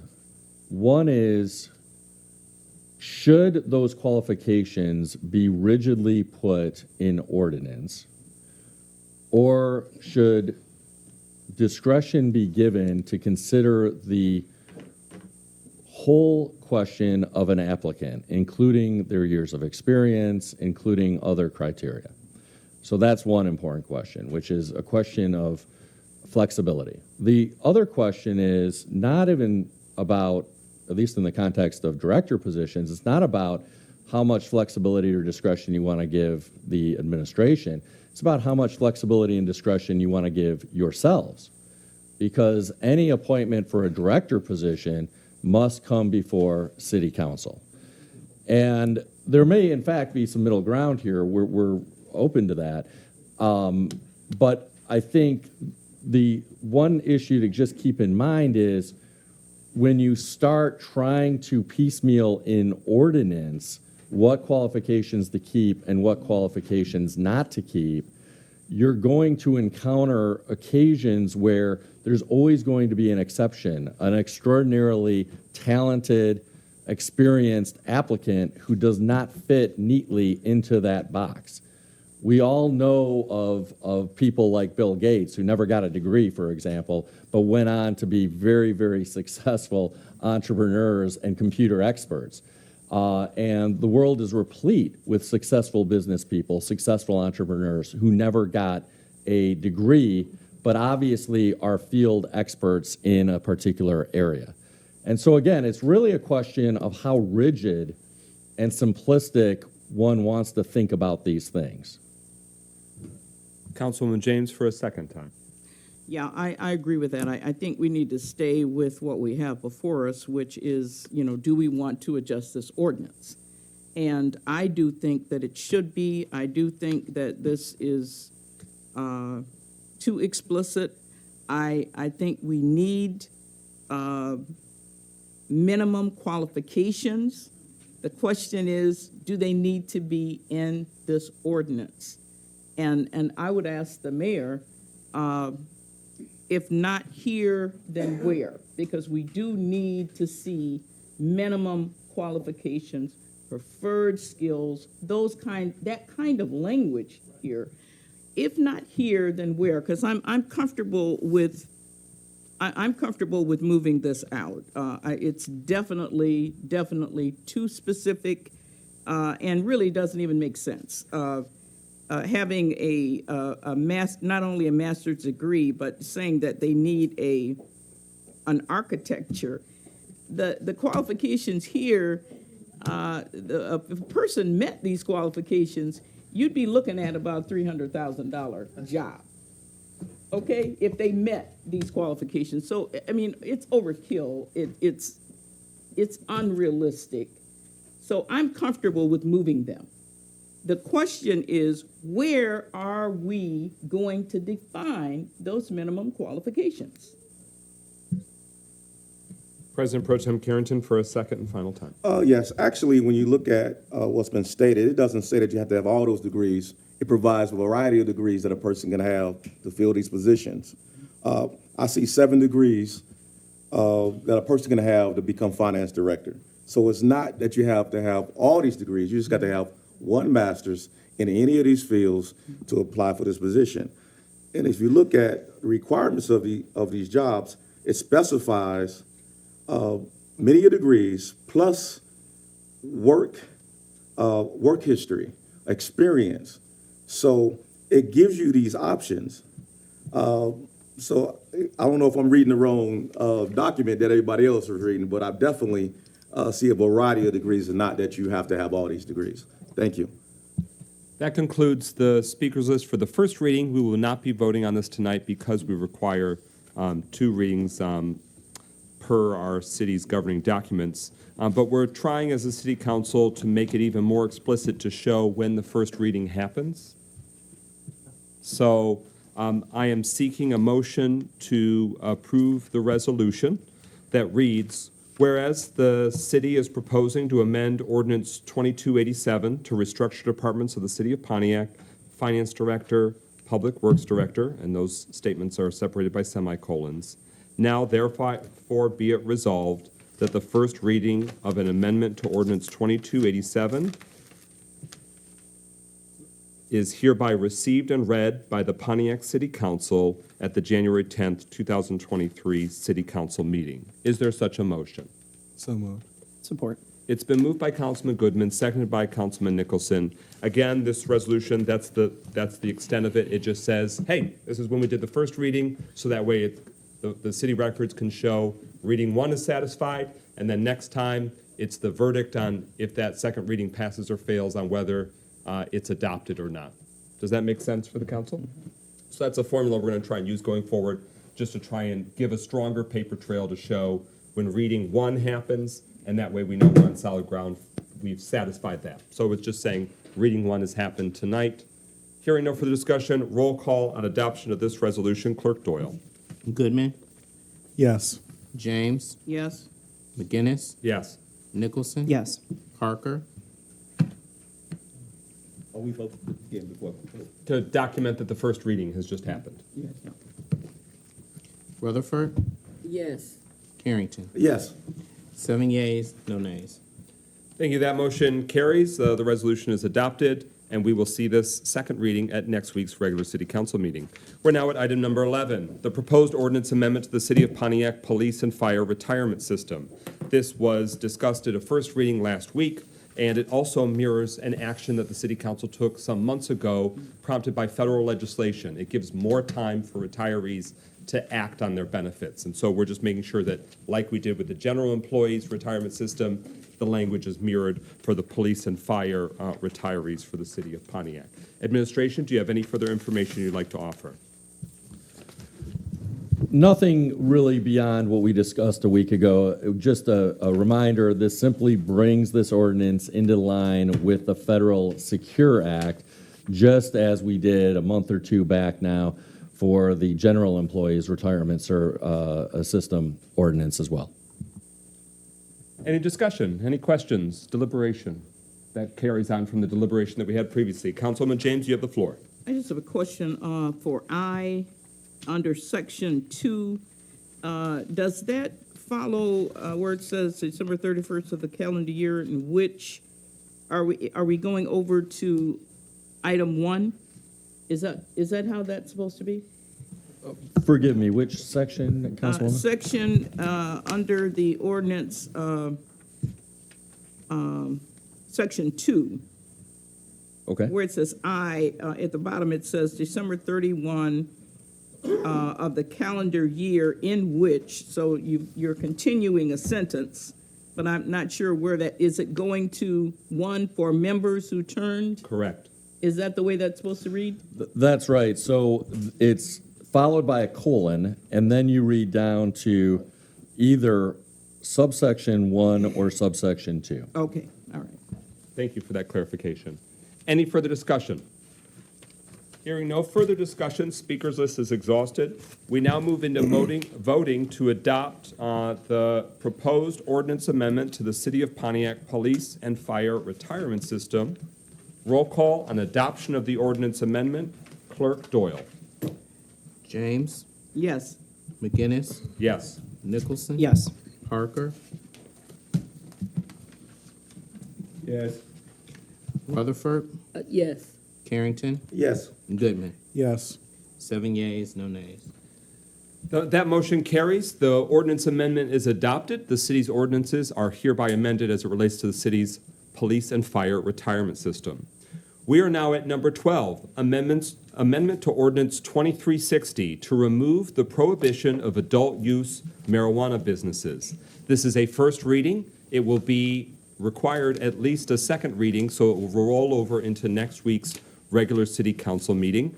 And essentially what this does, and what we'll do is, again, we'll adopt a resolution saying, hey, we read it a first time, but that if enacted, this limits the prohibition. Right now, the city's ordinance says there cannot be adult use recreational marijuana, so we want to lift that prohibition before we can finally enact not only the ordinance about adult use marijuana businesses in our city, but then also the accompanying zoning legislation that we'll be considering as well. So it's just a multi-part process. This was discussed in previous months and meetings, but now we're getting to the business of updating that ordinance to lift that prohibition.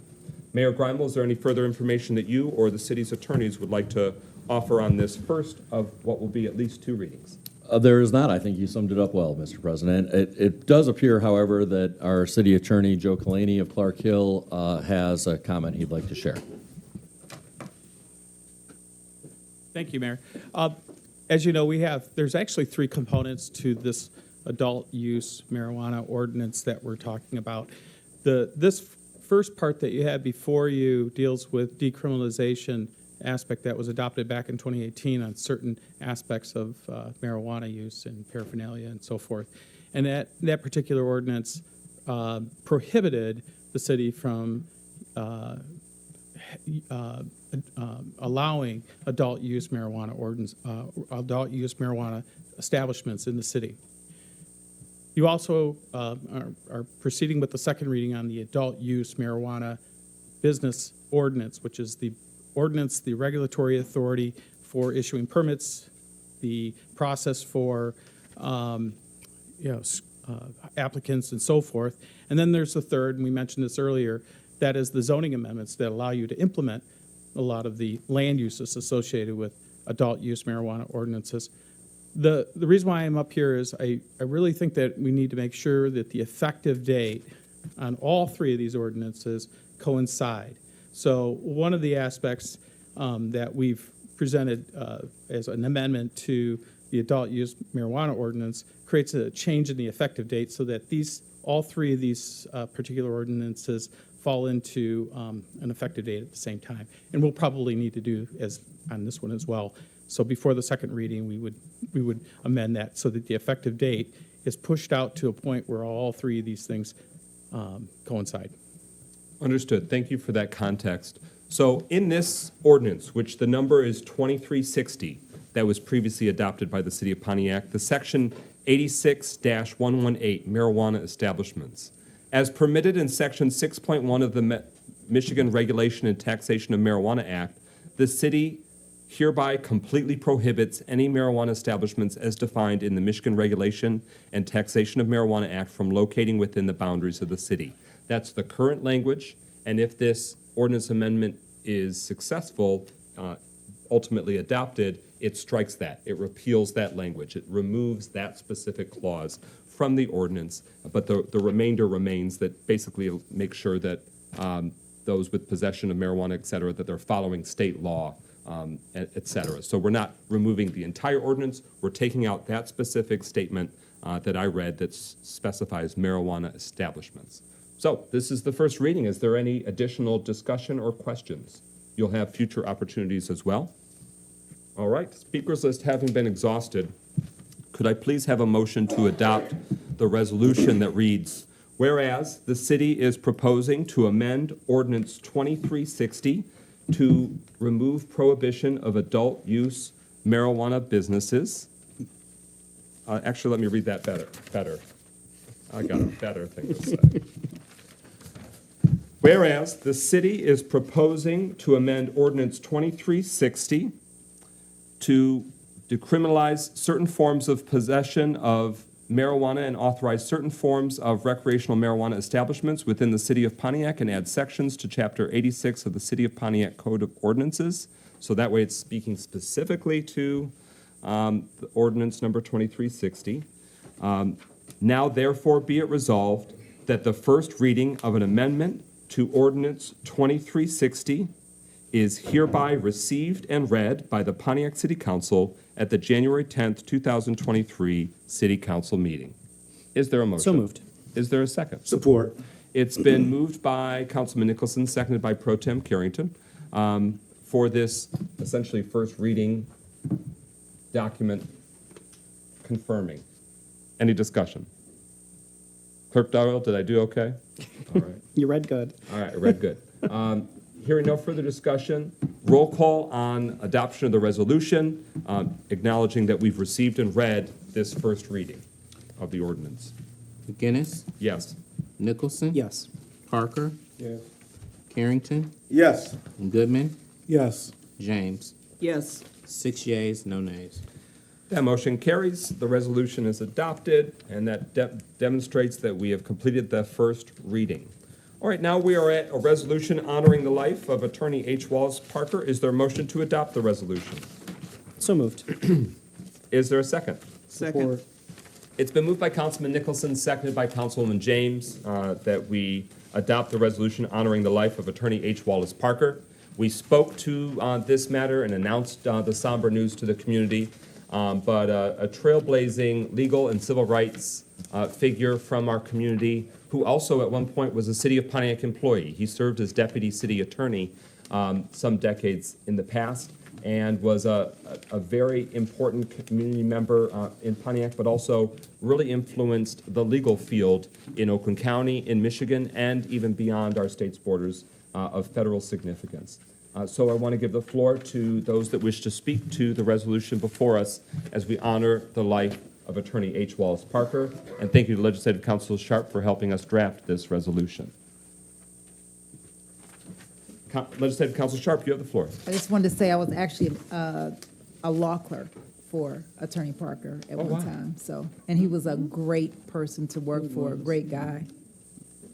He'll be Thank you for missed. elevating that. Thank you. Powerful. Any further discussion? Mayor Grimel.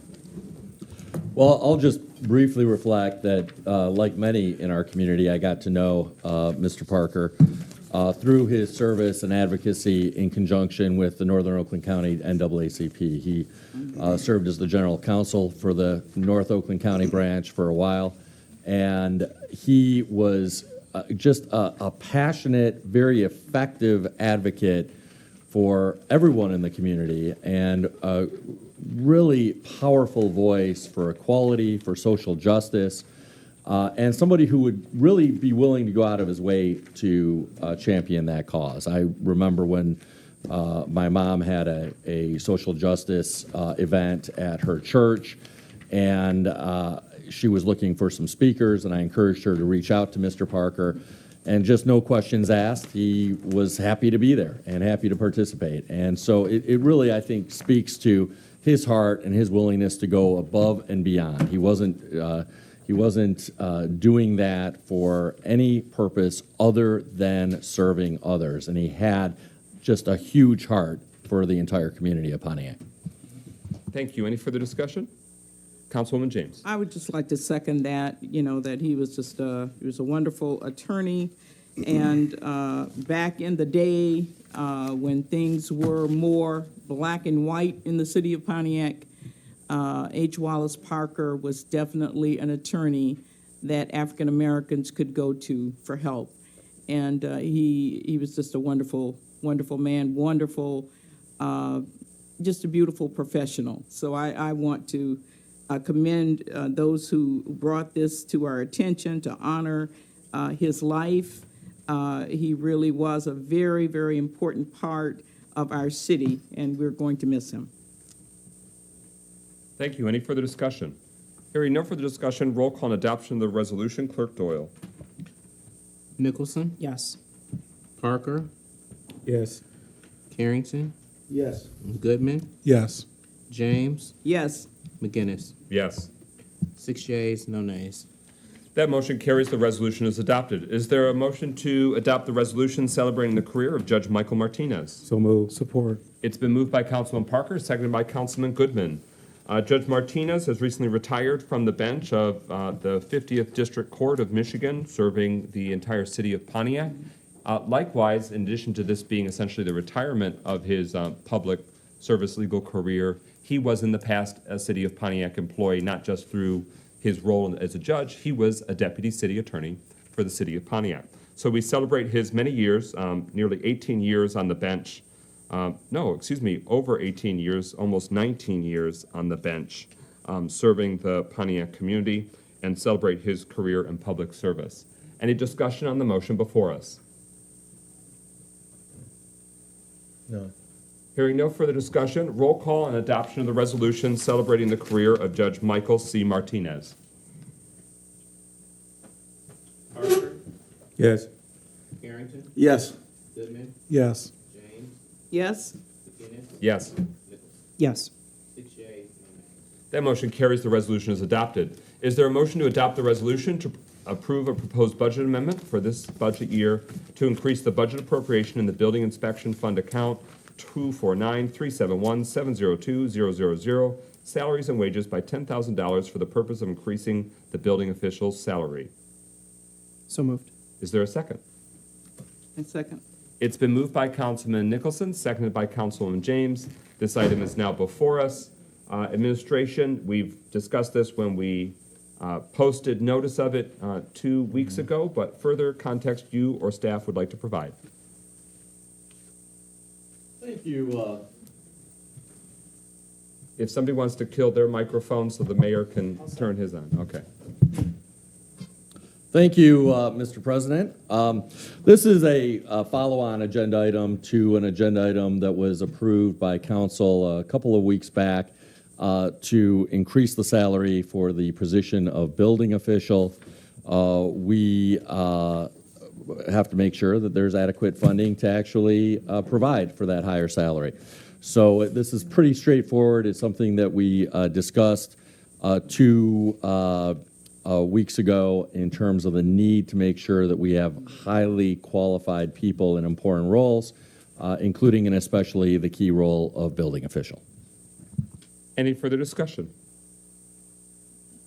Hearing no further discussion, speakers list exhausted. Roll call and adoption of the resolution to approve the proposed budget amendment. Clerk Doyle.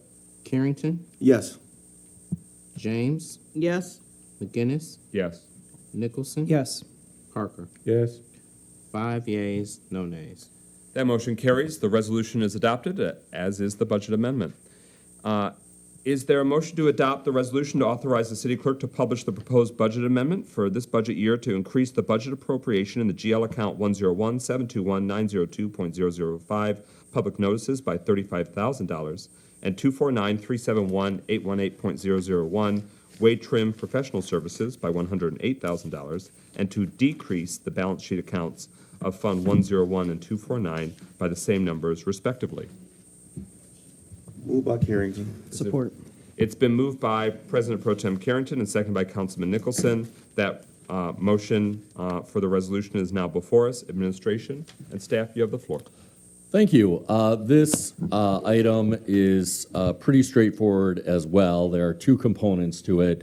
One is a proposed budget amendment for additional funds for public notices. That's important so that we can make sure that we're promptly notifying the public about proposed zoning changes and other items that we're obligated by law to publish in a newspaper of record.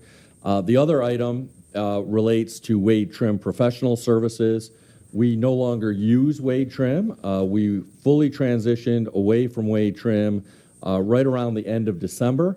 But that transition took a little longer than we anticipated when we put the budget in place at the beginning of the fiscal year back in late June. But we are now fully transitioned away from wage trim and back to having in-house employees, which, as we've talked quite a bit about, is important for a variety of reasons, including that it will save substantial amounts of money, but also because it gives us greater control and autonomy over employees and ensures that they're doing better work on behalf of the residents of this city. So we're excited that we are now fully transitioned away from wage trim. It's one of many areas where we're working very hard to repair the damage done by years of emergency management in the city.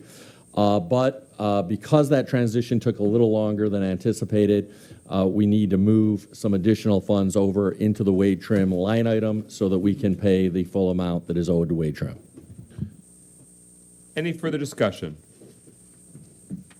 Hearing no further discussion, again, this just allows the clerk to publish public notice of this proposed amendment. It'll be back in 2 weeks for further deliberation and consideration. Hearing no further discussion, roll call and adoption of the resolution. Clerk Doyle. Carrington, Yes. James, Yes. McGinnis, Yes. Nicholson, Yes. Parker, Yes. Rutherford. Yes. 6 yeas, no nays. Motion carries. Resolution is adopted. Is there a motion to adopt the resolution to authorize the city clerk to publish the proposed budget amendment for this budget year to increase the budget appropriation in the GL account 203-463-974.074 road construction by $715,846.90 for the purpose of completing the ASI road project? So moved. Support. It's been moved by Councilwoman Rutherford, seconded by Councilman Nicholson to approve this resolution. Mayor and administration, you have the floor. Thank you, President McGinnis. This item is designed to ensure that some of the unutilized road construction project dollars from the previous fiscal year are carried over into the current fiscal year as they need to be in order to fund road construction projects this year. This doesn't actually increase the total expenditure amounts so much as it makes sure that there's adequate funds to continue road projects. Deputy Mayor Stevens, any additional details or anything I missed? The only thing that I would add to this is in the transmission letter, we explained that these funds, not theoretically, these funds should have been rolled over from the last fiscal year to this fiscal year. And that obviously had not happened. And we have created a new policy to make sure that in the future, these types of things don't happen again, and we will actually be discussing that policy at the Finance Subcommittee meeting this Thursday. And of course, Director Cooley is here if you have any additional questions. Councilman Nicholson. Thank you for putting Hazel Street on this list. Any further discussion? Director Cooler, Interim Director Cooley, is there anything else that we need to know about? No, I believe the administration. All right. Hearing no, Councilwoman Rutherford. Question for the administration: can some of these funds be used? It says for outside these. It's not limited to the names that's on it. So can some of these funds be actually used for Golf Drive? So, Deputy Mayor Stevens. Golf Drive actually is planned for other funds. The short answer to that is if there are funds available, yes, they could be. But in reality, Golf Drive is funded through another source, and Director Cooley could speak to that, or the mayor. Well, there are a couple of questions regarding Gulf Drive. I think the most important point, and I know we talked a little bit about this a week ago, about why did we move the bulk of the Gulf Drive and Bagley project from 2023 to 2024 and switch places with it in 2023 with the Franklin Road project, which was budgeted originally, or scheduled, I should say, for 2024. The main reason, which I did not mention last week because I was caught flat-footed by the question, is that the Water Resources Commission is doing work on Bagley and Gulf Drive streets this year. And we don't want to do the work only to have it torn up so that the Water Resources Commission then puts in new water and sanitary sewer lines. So that's the real reason why we had to wait to do the Bagley and Gulf Drive project until next year, 2024. We do anticipate that some of that preliminary work will start happening towards the end of 2023, because that's when the Water Resources Commission will start doing some of that water and sanitary sewer work. But that's not this fiscal year, that's next fiscal year. And that's why none of these funds, which are being appropriated for this fiscal year, will be needed for the Gulf Drive Bagley project. Franklin Road project is happening this year, and ground will be broken on that sometime in March or April, certainly no later than April. And that project is scheduled, the Franklin project, to be completed by the end of 2023. Thank you. Any further discussion? Hearing no further discussion, this is a motion to approve a resolution authorizing the city clerk to publish the proposed budget amendment. It'll be before us in 2 weeks for the budget amendment itself. Clerk Doyle, roll call. Goodman, Yes. James, Yes. McGinnis, Yes. Nicholson, Yes. Parker, Yes. Rutherford, Yes. Carrington. Yes. 7 yeas, no nays. That motion carries. The resolution is adopted. Is there a motion to adopt the resolution to approve the 2023 North Oakland Household Hazardous Waste Consortium? So Moved by moved. Carrington. Supported by Rutherford. It has been moved by President Pro Tem Carrington, seconded by Councilman Rutherford. The motion is before us. Anything the administration would like us to know? This is pretty straightforward. We approved a no-haz agreement contract with the county about a year ago. That was a one-year contract. I know that one or two council people a year ago asked about why it was just for 1 year instead of 2 years. We have inquired about that this year, and it sounds like they're likely to change no-haz providers about a year from now. So this contract will just be for a year. The county is going to look at potentially changing providers through an RFP process about a year from now. And we then may be looking at a 2-year contract beginning a year from now. Director Cooley, anything that I missed or didn't mention? No, I think you explained it all correctly there, and the consortium will vote on that, on the possibility of extending it to a 2-year program at one of our next meetings. Any discussion on the motion before us? Again, this is routine and has been before us early last year for last year's adoption. Hearing no further discussion, roll call on the adoption of the resolution to approve the 2023 North Oakland Household Hazardous Waste Consortium. Clerk Doyle. James, Yes. McGinnis, Yes. Nicholson, Yes. Parker, Yes. Rutherford, Yes. Carrington, Yes. Goodman. Yes. 7 yeas, no nays.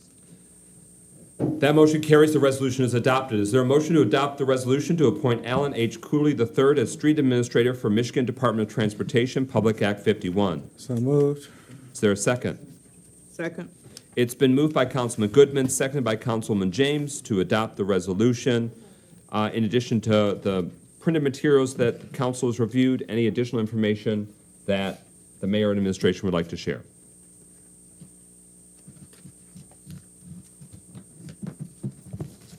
Nothing additional. All right, any discussion amongst council? Councilman Rutherford. Just so that we're clarifying, the purpose is so that we can continue to get funds from the, on the federal level. That's why we have to promote someone there, correct, Mayor? That's right. Okay, and the reason why I said that, I don't want nobody to say that we're just doing it just to be doing. There is a purpose behind it, because we currently don't have a city engineer, correct, sir? Thank you, sir. That's it. All right, yes, so it's designating internally who within the city on the books is identified as the street administrator. Any further discussion? Clerk Doyle. Mr. President, so there in the final resolve of this resolution, I don't know if this was meant to be, but it seems like it would be maybe a second resolution. It says authorize the mayor or deputy mayor to sign the MDOT funding agreement for the Walton Boulevard Safety Project. Yes, and I know Legislative Council Sharp raised that matter as well. Just to make it neat and tidy, could I please have a motion to amend the final resolve to strike the last sentence, which currently reads, Pontiac City Council authorizes the mayor or deputy mayor to sign the MDOT funding agreement for the Walton Boulevard Safety Project. So, is it so moved? So moved. Is it seconded? Support. It's been moved by Councilman Rutherford, seconded by Councilman Parker, that we amend the resolution to strike that last sentence in the resolve. And now is the opportunity for administration to say, well, we needed that in there, you fools. So, Mayor Grimal. Well, I'm not going to say that. I certainly would never call council people fools. But I will just note that we do, in fact, have a city engineer who's serving in that capacity. It's John Balin on a contractual basis through the firm of HRC. What we don't have is an in-house employee in the position of city engineer. And we think that it's important that if we're going to designate someone on behalf of the city for purposes of receiving federal funds, that they be an employee here at the city. So, and in fact, federal law may in fact require that. So that's why we didn't want to designate a consultant in that capacity, but we wanted to make sure that it was an in-house city employee. You'll want to hit the microphone button at the bottom right. And when you do it, it'll light up, so it hasn't turned on yet. Oh, there it goes. Okay. So just to speak on that as well, it is a requirement that it's a city employee that's designated as a street administrator. Thank you. And is there any reason why we need to keep language that specifies the Walton Boulevard and No, that agreement? no, I there's mentioned not. it's That's a it's just typo. ghost language from a past format. Hearing no further discussion, we're now going to do the roll call on the amendment, striking this last sentence in the resolved clause. Clerk Doyle, roll call on the amendment. Nicholson? Yes. Parker? Yes. Rutherford? Yes. Carrington? Yes. Goodman? Yes. James? Yes. McGinnis? Yes. 7 yeas, no nays. That motion carries. The main resolution is amended. Is there any other discussion on the main resolution as amended? Hearing no discussion, roll call and adoption of the resolution to appoint Alan H. Cooley III as street administrator for the Michigan Department of Transportation, MDOT, Public Act 51. Clerk Doyle. McGinnis? Yes. Nicholson? Yes. Parker? Yes. Rutherford? Yes. Carrington? Yes. Goodman? Yes. James? Yes. 7 yeas, no nays. That motion carries. The resolution is adopted. We next are at the resolution to approve a 2-year extension of the Waterford Regional Fire Department Fire Services contract. That was moved and seconded at last week's meeting. We considered that our first reading, even though we're not required to have multiple readings. It's a big one, so we wanted to give time for council and the community to review and deliberate. So that motion was postponed for 1 week till tonight. So it's now before us. We continue the speakers list. Any further information beyond what was provided and written in the past and shared in the past? Mayor Grimal, you have the floor. Well, it's not beyond what was shared in the past, but I do think it's important to reiterate, as we discussed last week, that one of the items we did pass last week was brought forward by the administration for recommendation, and City Council has endorsed our proposal that we go out with an RFP to hire a consultant to do a comprehensive analysis of both the provision of police services for the city as well as fire services. That's something that really should be done periodically as a matter of our due diligence as a city to make sure that the contractual arrangements with Oakland County in the case of policing and Waterford in the case of fire are appropriate in terms of their terms, but also to explore whether there might be other alternatives that would suit the safety needs of our residents better or more effectively. So I want to reiterate that although we're extending this contract with the Waterford Fire Department for 2 years so that it coincides with the expiration date of the Oakland County Sheriff's Office contract, we are going to be working diligently with a consulting firm, 1 or 2 consulting firms, to make sure that we're properly providing for the public safety of our community. Any further discussion? Hearing no further discussion, Roll call on the adoption of the resolution to approve a 2-year extension of the Waterford Regional Fire Department Fire Services contract. Clerk Doyle. Parker, Yes. Rutherford, Yes. Carrington, Yes. Goodman, Yes. James, Yes. McGinnis, Yes. Nicholson. Yes. 7 yeas, no nays. Thank you. That motion carries. The resolution is adopted, and the city will pursue a 2-year extension of the Waterford Regional Fire Department Fire Services contract, well in advance of the expiration of the current one, which is January 31st. Is there, now at number 22, or what was 22 on the original printing, is there a motion to adopt the resolution to authorize the approval of the bid award to Clark Hill and the Kelly Law Firm respectively, and an executed agreement signed by the mayor for the rendering of legal services? So moved. Support. It's been moved by Councilman Parker, seconded by Pro Tem Carrington. For the community's benefit, this was updated throughout the last few months, but in collaboration, the City Council worked with the administration to pursue a request for proposals for the rendering of legal services to benefit us, the citizens of Pontiac, and our municipality. Our city charter calls for, of course, there to be a city attorney, and as is practice in many other municipalities, and as the city had been previously contracting for those legal services with multiple law firms, a thorough review was done in deliberation with multiple city council members on behalf of the full city council, and this is the culmination of this process. I give the floor now to Mayor Grimal to give us his vantage point, and then we'll have deliberation from there. So we got to kill some of the microphones or else the mayor won't get in. There's only so much airspace. Kelly. Well, thank you, Mr. President. You summed up the process well. This is something that I think is the culmination of a really important process. The city's ordinances give really broad latitude to the mayor to essentially hire whatever legal counsel the mayor wants. But we take very seriously the principle that the city's attorney should be the city's attorney, not the mayor's attorney.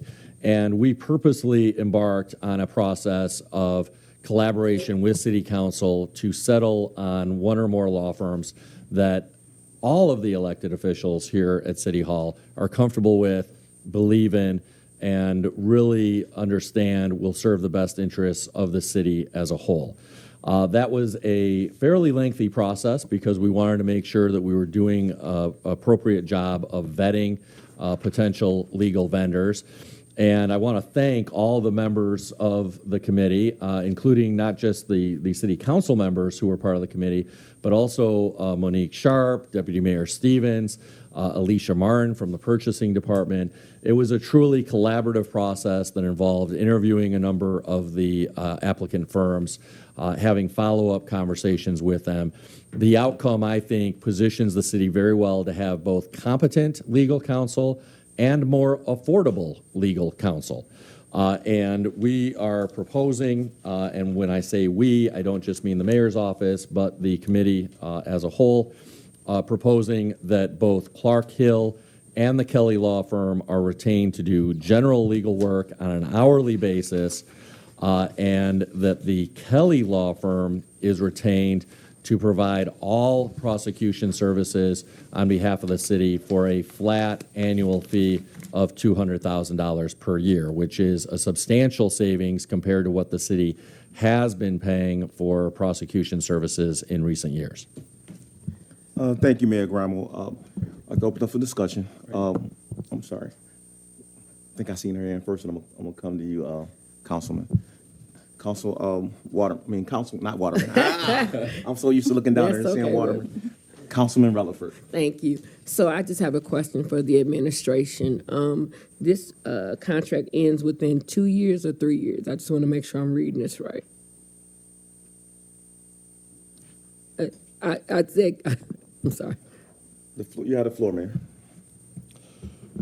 So the way that the resolution is worded, it says 3 years. We're fairly flexible about that, in fact, and we want it to last at least 2 years. But the way that these contracts have been written in the past is that either party can terminate the contract early with notice to the other side. So It's a little bit of a distinction without a major difference. But we think, given that we can terminate the contract early if we believe that's necessary, the 3-year provision makes sense, in part to lock in more affordable rates for a longer period of time. Obviously, we've seen quite a bit of inflation in recent years, certainly in the past couple of years, and legal services has not been exempt from that. So certainly authorizing a longer-term contract has the benefit of locking in more affordable rates for a longer period of time. That's especially true when it comes to the flat annual rate for prosecution services. Thank you. Thank you, Mayor. Any other discussion concerning Deputy Mayor? Just to clarify a little bit further, Councilwoman, I think you may be referring specifically to the option to renew for 2 3-year periods. That is So- correct. So it's 3 years, and then the option for 3 years, and the option for another 3 years. Right. Okay. Make it make sense. Thanks. So you offer clarification to the council that this is you're extending for 2 years is what you're actually saying? Just want to make. 2 options of 3. Okay, 2 years, 2 options for 6. Okay, thank you. Any other discussion concerning this resolution? I'm sorry. I'm sorry, Councilman Parker. Thank you, Pro Tem.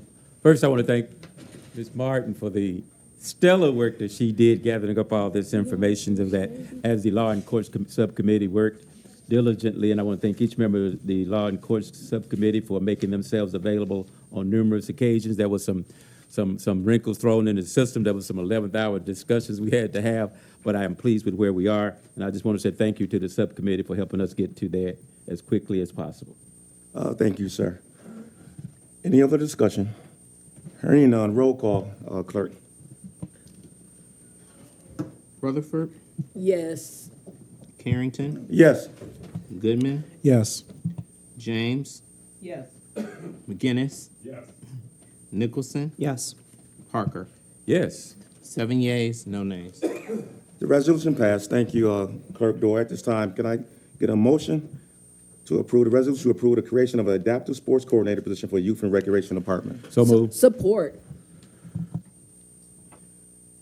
It's been moved by Councilman Parker and supported by Councilman Rutherford. I'd like to open up this resolution for discussion. The mayor's got his hand up first. Mayor. Well, thank you, President Pro Tem. We take very seriously the importance of providing services to everybody in Pontiac, no matter what their abilities. And as a result, when our youth recreation manager, Tanisha Taylor, came to us and said, hey, we want to make sure that no matter the abilities of young people who are participating in our youth recreation and enrichment programs, no matter whether they face certain disabilities, we want to make sure that we have programs that meet their needs.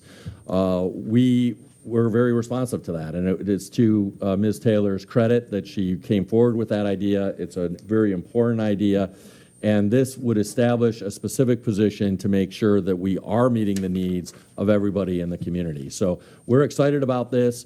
There is a job description attached, and of course, we always develop job descriptions, including listing what the responsibilities are, what the required qualifications are. So that ties in a little bit with the earlier conversation about making sure that we have written qualifications in place for different positions, even if those are not in city ordinance. And we welcome any questions about the position or the job responsibilities or qualifications. Councilman Rutherford? 2 questions. Are you going to make sure that the person who gets this job knows about being ADA compliant? Because you might have somebody that has physical ailments or disabilities that it would limit their participation. And number 2, is there any way that we could figure out if they're able to not counsel per se, but just understand if you have a particular person who has ADD to learn how to de-escalate. We have anything in place for that person who's going to be running? Because sometimes when people have learning delays or disorders that suffer from ADD, if you do not know how to de-escalate, it can end up being more than what it is. So I just want to know if we can have that included. You yield to the mayor. I yield to the mayor. I'm sorry. He then Yielding. yielded. Yes and yes. We recognize, and this is an important point, that although the general public often focuses on physical disabilities, that there are a lot of different forms of disabilities and differently abled people. And that can span not just in terms of physical and mental disabilities, but also emotional needs. And so it's very important that this person understand the full spectrum of different needs of participants and have expertise in accommodating them. Thank you. Councilman Nicholson. I'm curious if we plan to expand this role or this offering beyond youth, based on ARP, opportunities with community centers and also our investments in some of the senior centers, if they could be supportive there as well. Potentially, yes. Do you yield to the mayor? Yes, absolutely. Been yielded to, you have the floor. Potentially, yes. Currently, the city really only has two categories, at least formal categories, of recreational opportunities for young people and for seniors. And so, yes, there have been some conversations that have started to take place about trying to better develop expertise in the context of the senior centers and senior programming. That could be trying to hire a person specifically with that set of expertise. It could be putting all of our senior center employees through some training programs around that. We haven't really decided yet or charted a course about exactly what that looks like. But I will also note that a lot of communities provide for adult recreation, for that age range between young people and seniors. And we have at least conceptually started talking internally about what that might look like. Obviously, we're not there yet, and that's something we'll need to talk with the full council about. But if we do end up going down the road of trying to broaden recreational opportunities so that we have something for everybody in the community, no matter what their age, we'll obviously look at making sure that we have expertise to provide programming for people of all abilities in the adult context as well. Thank you. Any further discussion? Councilman James. Yes, I'd like to ask the administration why, even though this is a good position, why was this not brought to the Parks and Rec Subcommittee meeting before it was brought to council? You've been yielded to, Deputy Mayor. Thank you. Thank you, Councilman. Thank you, Councilwoman. That was strictly a timing difference. So this was brought to us. We sent it to so this was brought to us by the Youth Rec Department. It was sent to the HR department to work on the actual job description. And from the time that it was originally introduced to us to this meeting, there was not a Parks and Rec subcommittee meeting. There was not a finance and HR subcommittee meeting. So we just sent it, as we got it, we sent it to you.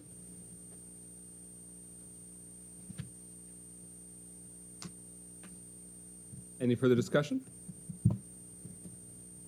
Hearing no further discussion, speakers list is exhausted. We are now at the voting on the adoption of the resolution to approve the creation of adaptive sports coordinator position for Youth and Recreation Department. Roll call, Clerk Doyle. Carrington, Yes. James, Abstain? McGinnis, Yes. Nicholson, Yes. Parker, Yes.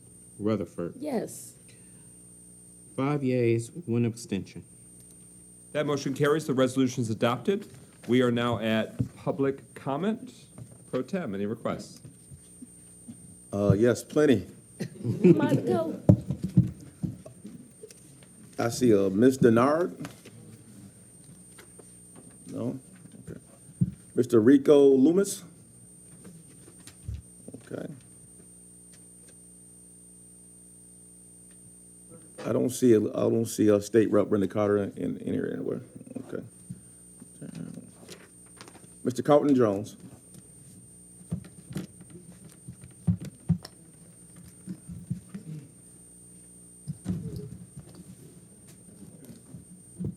Button to the right. Okay.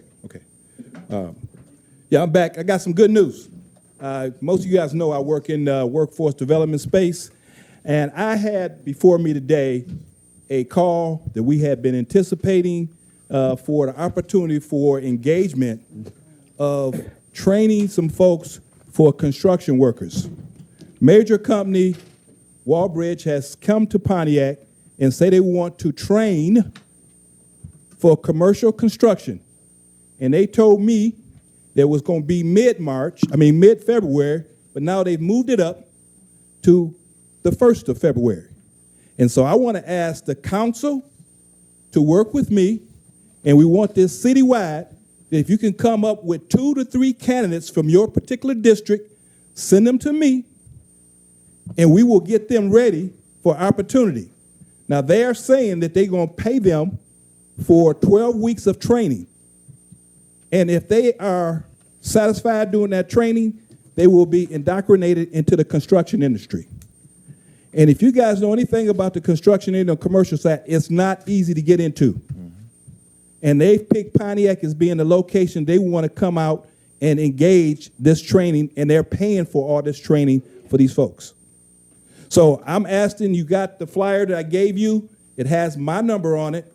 If you can just get 2 to 3 individuals from your particular district, send them to me, and I need to do this within inside a week's time, because I told them I was going to meet the challenge. And they're saying they can handle up to 20 candidates, but I want to try to surpass that. And so, Mayor, if you got any individuals too also, that I believe we could do this quickly, and it can really be a big plus. I'm going to tell you about workforce development. Workforce development and economic development is community development. If we get busy and really get our people to working, it will help in every single one of those committees. Everything from legal, from housing, to, all of them. We build up strong workforce development here, we will reduce crime. We build up strong workforce development, we will have better housing, especially with building our own folks who can kind of work for the city and also can build homes around here where people can live, work, and play here in Pontiac. So I'm just asking as you all to join with me. I took on this challenge. I told them I was going to deliver, but I want each one of you all to send me 2 to 3 candidates inside of a week's time, and we'll get them trained for these valuable jobs. They're going to start them at $18 an hour.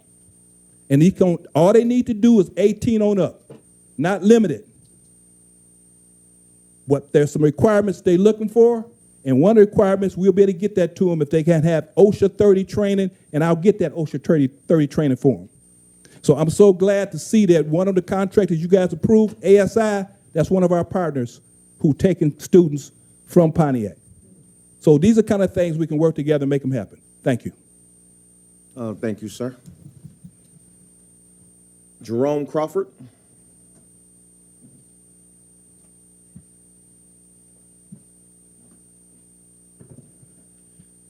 Good evening again, esteemed members of the council. Jerome Crawford, Chief Legal Officer on behalf of Pleasant Trees Cannabis Company. I won't be before you long. Again, it appears drawing our attention back to the AU marijuana ordinance that we may have sort of undone, if you will, appears to harm regarding those permit winners in the non-overlay districts. But I want to remind you, I believe that's just a Band-Aid, and leave you with 3 very important points. One, and I echo the comments that were said earlier, all about social equity.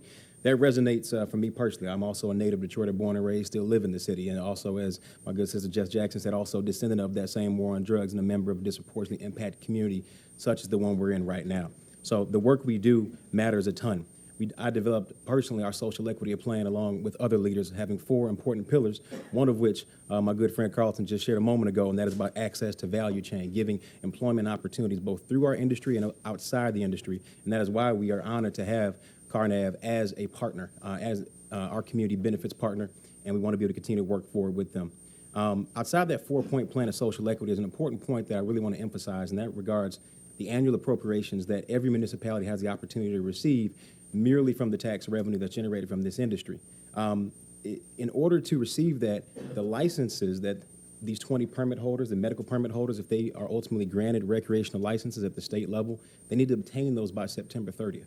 Which means the process that is proposed right now, unfortunately, is likely not going to meet that, especially with these threats of litigation, other concerns that exist. The process that has been shared, if we call it conversion or the like, is more likely to have something where you could have businesses licensed in a few months or by Q2 or Q3.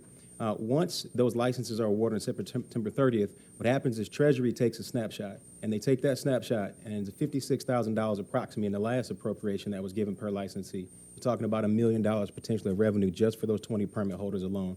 Again, there's an opportunity for this city to truly benefit from this industry. The last thing I'll leave you with is this, and speaking on behalf, of course, our organization, and I'd like to believe for many of those same medical permit holders, we're your partners, not your opponents. We don't want to be your opponents. We don't want to be adverse to the city. We don't want to take legal action. You want us talked about it. Frankly, at Pleasant Trees, we don't make the business of it. And we've invested, we've built, and we've pledged. So please, give deference to those medical permit holders, we ask, by acknowledging the prior process, by acknowledging the time spent, the dollars invested, what we've done to date, whether it be rubber stamping, whether it be conversion, whatever we call it. Let's make sure we actually preserve those rights and move forward in this industry as we should. We do believe your efforts are well-intentioned. We believe the policy discussions matter, but we respectfully ask that you heed the caution shared tonight, not reinvent the wheel. Let's get this done the right way and start realizing the benefit of this great industry that we've all been waiting for. Thank you for your time. Be blessed. Thank you, sir. Dr. Deidre Waterman.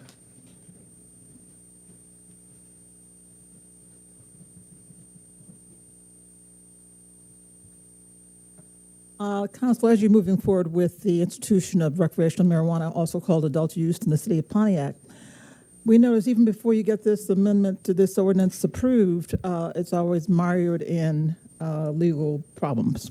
We've been reading in the press about the lawsuits. You've had the last, 3 or 4 or 5 meetings, closed sessions, in terms of how to offer settlement to somebody. So my concern is this is costly for the city of Pontiac, and I just had some other ideas in which we can avoid lawsuits and mitigation.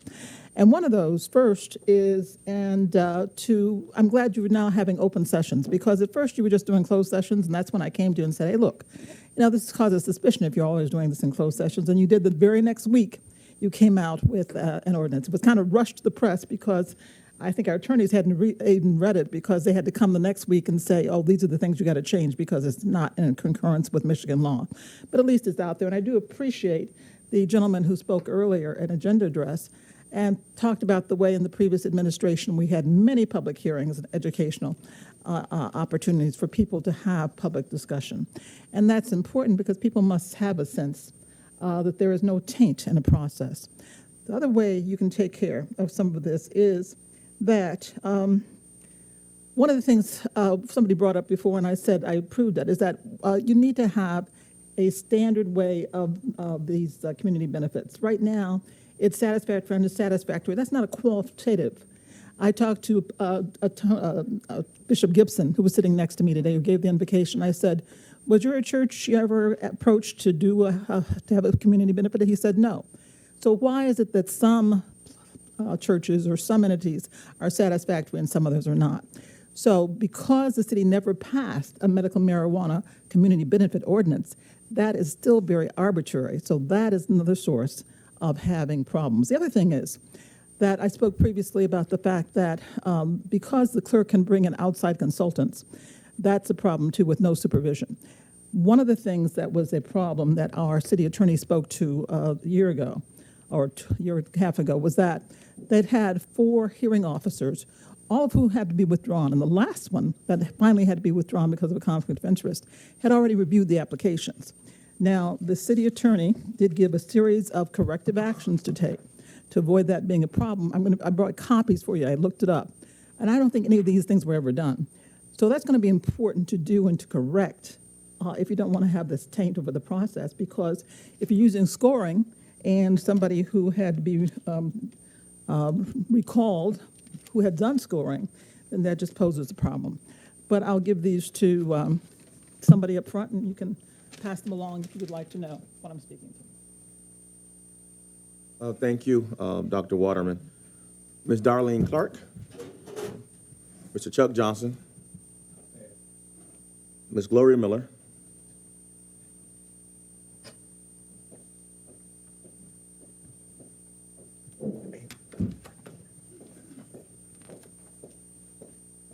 Okay, I'm back. Okay, I want to hit on a couple of topics real fast. I want to go back to the Hawthorne Park thing because in the rec center, I want to acknowledge, see, just the thing about this body is that the people that was here before you, that paved the way for you for the city, never recognized them. So I'll remind some people that's been here many years. Portia Fields Anderson was what you call the shero of recreation. Willie Ellison. Franklin Hatchett was my boss in the rec department. We had about 5 or 6 centers all over the city.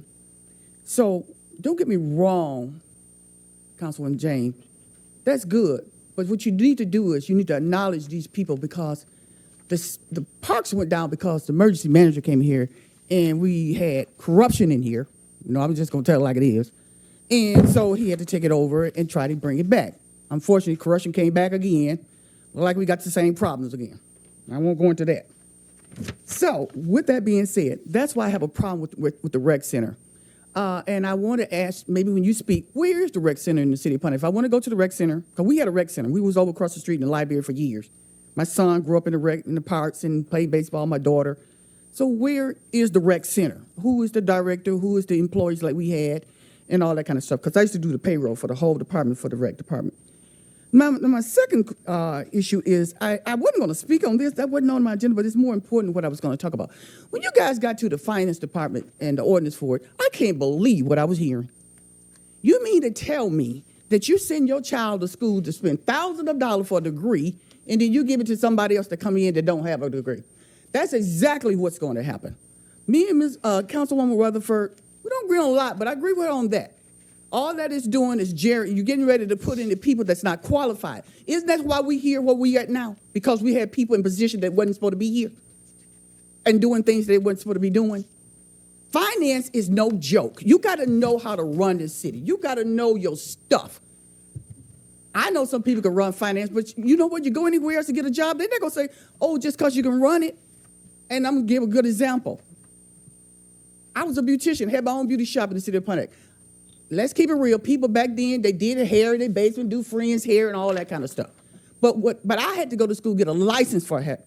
Because you got to be licensed. It's a credential you got to have in order for people to come to you, to order, respect you, and know that you know your job.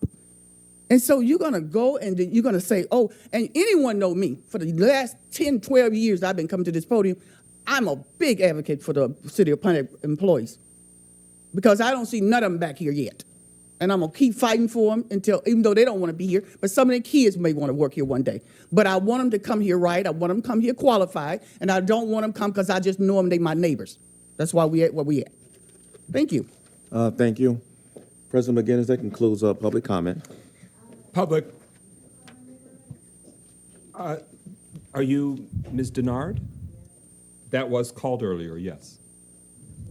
I'll allow the pro tem to make that call. He wants to put the pressure on me. Heavy as the head that wears the crown. I am gonna let you speak, man, but we usually don't. So, because we went through the whole list, and you was up at the front of the list. But go ahead. I'm gonna make an exemption if it's okay with the council. Go. Yeah. Yes. Mm-hmm.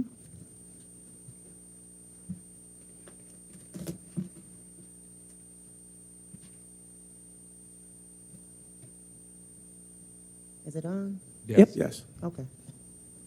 Hi. My first time ever speaking at a city council meeting, so thank you. I appreciate it.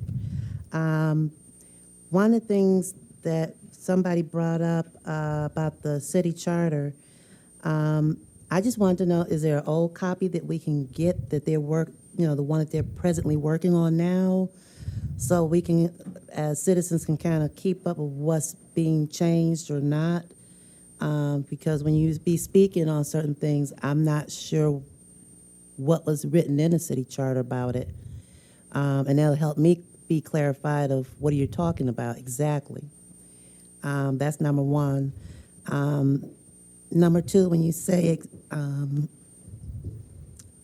hiring people according to the city charter, is there any ordinance in it saying that they have to be a resident of the city of Pontiac or not? Does anybody know the answer to that? Yes, but we want to make sure public comment is your time, so we can address that in our closing comments, but you still have the floor. Okay. Also, for city inspectors that go around ordinance, do they ever get out their car and walk through neighborhoods to see exactly what's going on in terms of giving out tickets or whatever? Because there was a house behind me that was a drug house, and now there's a abandoned van back there that's just wide open. So I'm not sure, do I go to ordinance department to see who gets rid of that? Because it's just been there for like, I don't know, about 2 months at least that I've noticed. And I wasn't even aware that it was back there until, you know how the trees where the leaves are gone, and now you can kind of see past the forest.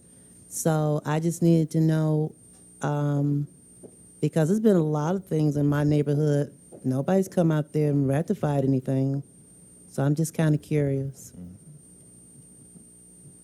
To address just the housekeeping item of being able to see copies of the city charter or ordinances, the clerk's office could assist with some of those documents, and also the legislative counsel for the city council is Attorney Monique Sharp here. So she works out of our sort of city council offices, and we can also assist you. They are available online, but if you had trouble finding that, we can provide hard copies or opportunities where you can pull it up, both for the city charter, but also for the ordinances that are being debated. Because in the packet, for the community's benefit, it has copies of the ordinance in full, but it'll identify what's being, lines being repealed or language being added so that people can follow along accordingly. Okay, thank you. To your question about requirements that someone be a City of Pontiac resident, in Michigan, that is not permitted. It's not legally permitted to say that you must be a resident of the city to be employed. It was something, I think, in the 90s with the city of Detroit, with firefighters and police officers. They used to have city ordinances that say, hey, you got to live in Detroit in order to work for the city of Detroit. But the state of Michigan, I think through the courts, but then also they would have adopted legislation if the courts didn't do it, ruled that that was not permitted. So that is not something that's legally available to the city of Pontiac.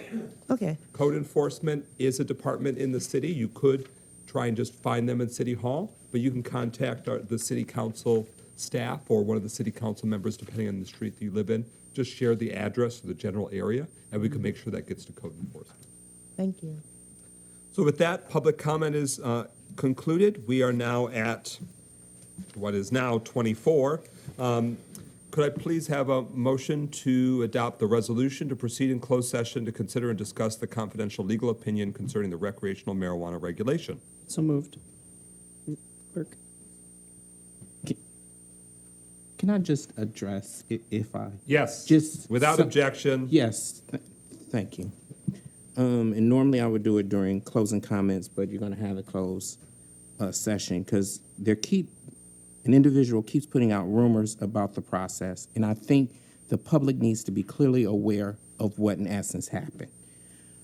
There were no 4 hearing officers for the city. The city only had 1 hearing officer for the entire medical marijuana process, and that was Grewal Law. There was never any conflict with Grewal Law. The previous administration refused to allow the city council to adopt a community benefits ordinance, to the point where the previous mayor and the previous deputy mayor ran out of this chambers because they knew if they were not present, the city council cannot adopt any resolutions or any ordinances. So I think the truth is really important. The charter does not permit the clerk to have the authority to enter into any agreements on behalf of the city. That only authority is by the mayor, and most of them require approval of the city council before the mayor can sign on behalf of the city. The clerk does not have that authority. All the agreements that the clerk consultants were all signed by the previous mayor and were approved by the previous city council.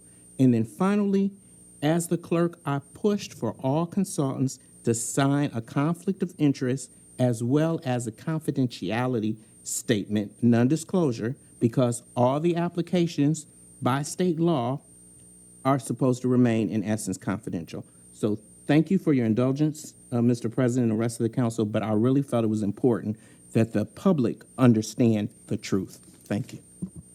Thank you. Is there a motion to adopt the resolution to proceed in closed session to consider and discuss the confidential legal opinion concerning the recreational marijuana regulation? So moved. Moved by Carrington. It's Support by Carrington. It's been moved by Councilman Parker and seconded by Councilman Carrington. This resolution, the resolve states the City Council will proceed in closed session pursuant to Section 8H of the Open Meetings Act, MCL 15.268H, to review and discuss confidential attorney-client communications and legal opinions concerning legal issues in connection with the municipal licensing and regulation of recreational marijuana. Hearing no discussion, roll call on adoption of the resolution. Clerk Doyle. James? Yes. McGinnis? Yes. Nicholson? Yes. Parker? Yes. Carrington? Yes. 5 yeas, no nays. That motion carries. We move into closed session at 8:49 p.m. As soon as we're done with that review, we will come back into these chambers, vote to come out of closed session, and then what we will review is the two items that were also moved down to this agenda. That includes the amendment, the ordinance for the City of Pontiac Adult Use Marijuana Business Ordinance, and then also the resolution that speaks to recommending the Planning Commission adding an overlay zoning district to include those properties in the city located along Woodward Avenue between Auburn Road and Orchard Lake Road and South Boulevard. So those will be the next item of business after we do this closed session action. Thank you.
I was sure I was going to have to come get yours because I always have to do hers. And she leaves nice stuff here, too. I don't know how people don't steal her stuff. Ooh.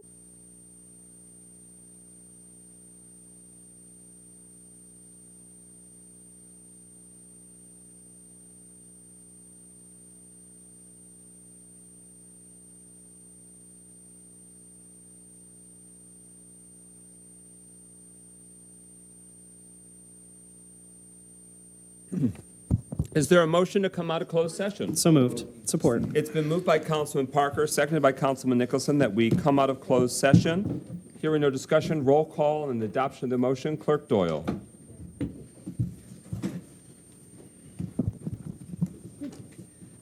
James, Yes. McGinnis, Yes. Nicholson, Yes. Parker, Yes. Carrington, Yes. Goodman. Yes. 6 yeas, no nays. That motion carries. We come out of closed session at 10:36 p.m. All right, the next item of business on our agenda is our latest reading of the City of Pontiac Adult Use Marijuana Business Ordinance. At last week's City Council meeting, we considered, I believe it was 19 different amendments, and we are continuing with the discussion of the main motion before us, but also that there's other amendments that have been expressed and requested from council members. So we're going to proceed with that accordingly. So, first, under general permit application requirements in that section, there's B16 subletter B. A staffing plan which describes the anticipated or actual number of employees, including an estimate of the number and type of jobs that the business is expected to create, comma, and this would be the new language from Councilman Goodman's amendment, adding a proposed living wage or salary, parentheses, at least 200% of the federal poverty level for a family of two, comma, at its hourly basis, end parentheses, for all employees pursuant to MCL 125.3501, comma, MCL 125.3502, comma, MCL 125.304, comma, Article 7, comma, and 34. What's that fancy ampersandy symbol called? Section 34. I knew that all along. Construction of Constitution and law concerning counties, comma, townships, comma, cities, comma, villages, and Article 7, Section 22, charters, comma, resolutions, comma, ordinances, semicolon, enumeration of powers of the Michigan Constitution, comma, and a health and welfare benefits package. And this would strike language that had read, the amount and type of compensation, including benefits expected. And then the language continues as it read before, to be paid for such jobs, comma, and the goals and objectives to recruit, hire, and promote residents of the city, comma, semicolon, and. And then for sub letter F, an explanation, comma, with supporting factual data, comma, of the economic benefits to the city and the job creation for local residents to be achieved by the facility, comma, and adding this language.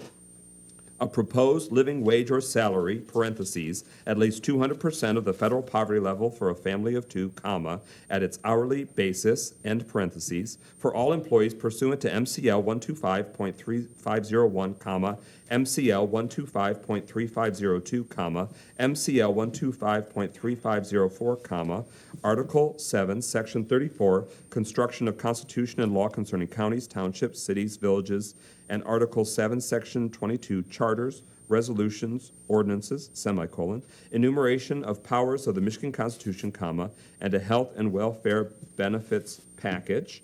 And so that's the language added, and again, mirroring the subsection before, strikes the language, the amount and type of compensation expected, and concludes with the existing language to be paid for such jobs, including plans for community outreach and worker training programs. Continuing further under the section of marijuana business permit application process, letter F, sub-item 7, number 7, the 7, it currently starts with description of staffing plan that includes the number of full-time and part-time positions the applicant intends to create, semicolon, the, and it adds this language.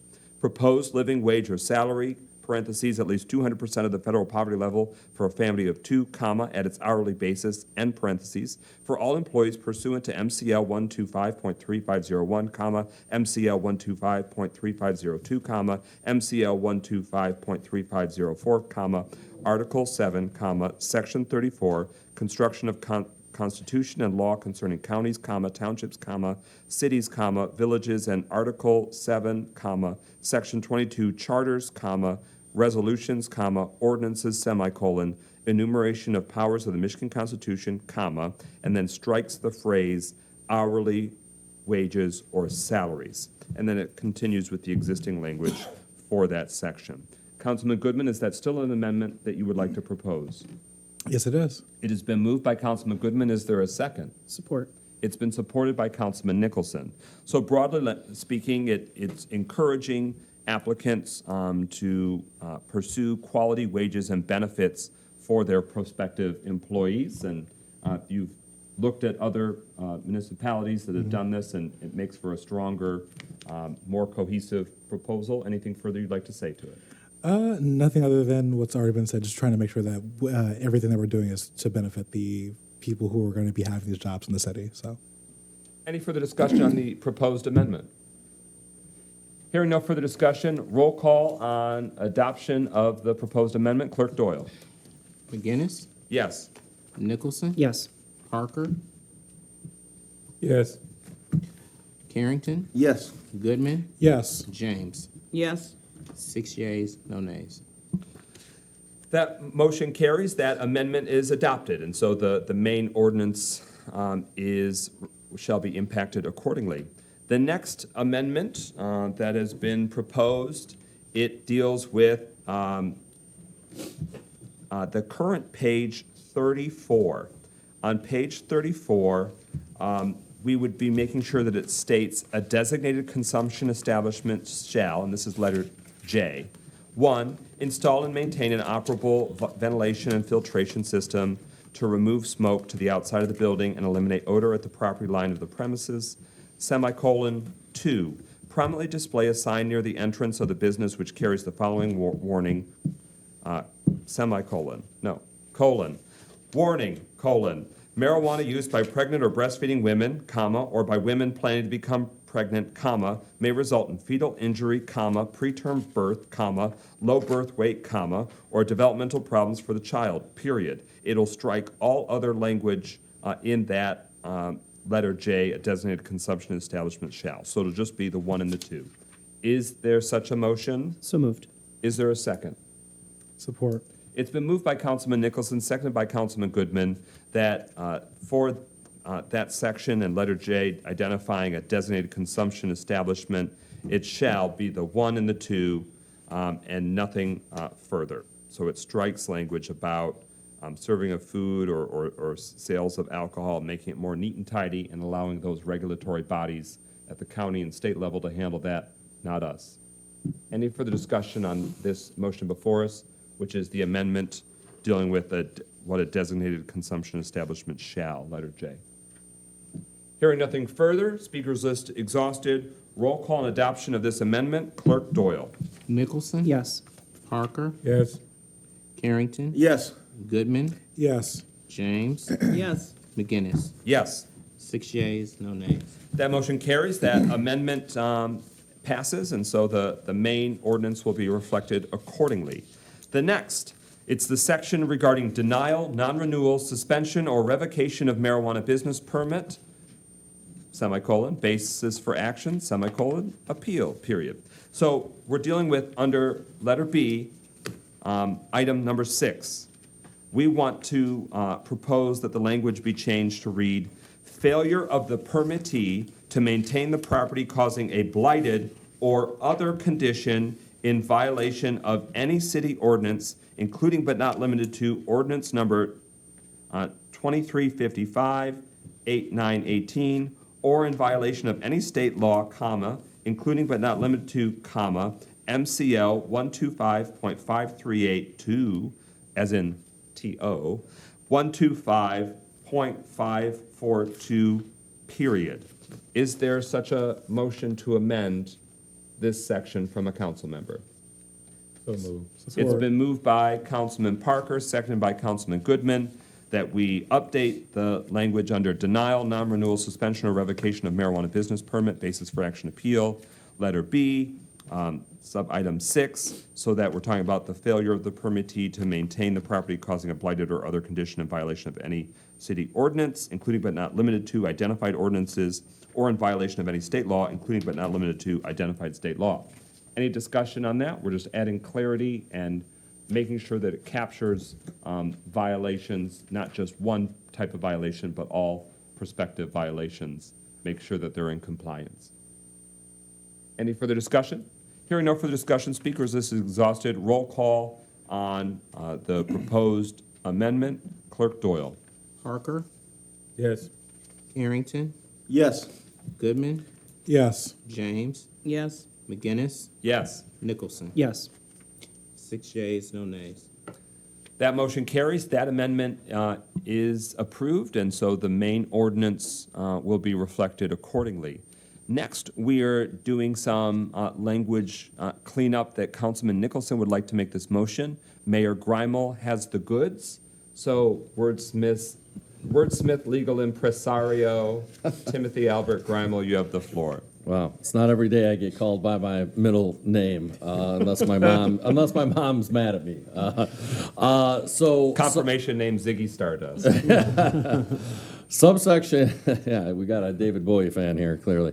So subsection 10 would be modified so that it reads, whether the applicant has rehabilitated and/or redeveloped within 3 years before the submittal of the application under this ordinance, or will rehabilitate and/or redevelop an existing building by demolishing and rebuilding or completely renovating a building that has been vacant or had been vacant as registered with the city for 1 year or more before the submittal of the application under this ordinance.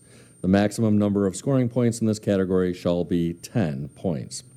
And also modifying subsection 11 so that it reads, whether the applicant has rehabilitated and/or redeveloped within 3 years before the submittal of the application under this ordinance, or will rehabilitate and/or redevelop an existing building by demolishing and rebuilding or completely renovating a building that has been cited as blighted or dangerous or had been cited as blighted or dangerous as such term is defined in the city's code of ordinances, period. The maximum number of scoring points in this category shall be 10 points. So moved as amended. Is there a second? A second. It's been moved by Councilman Nicholson and seconded by Councilwoman James that we amend the section that deals with marijuana business permit application process.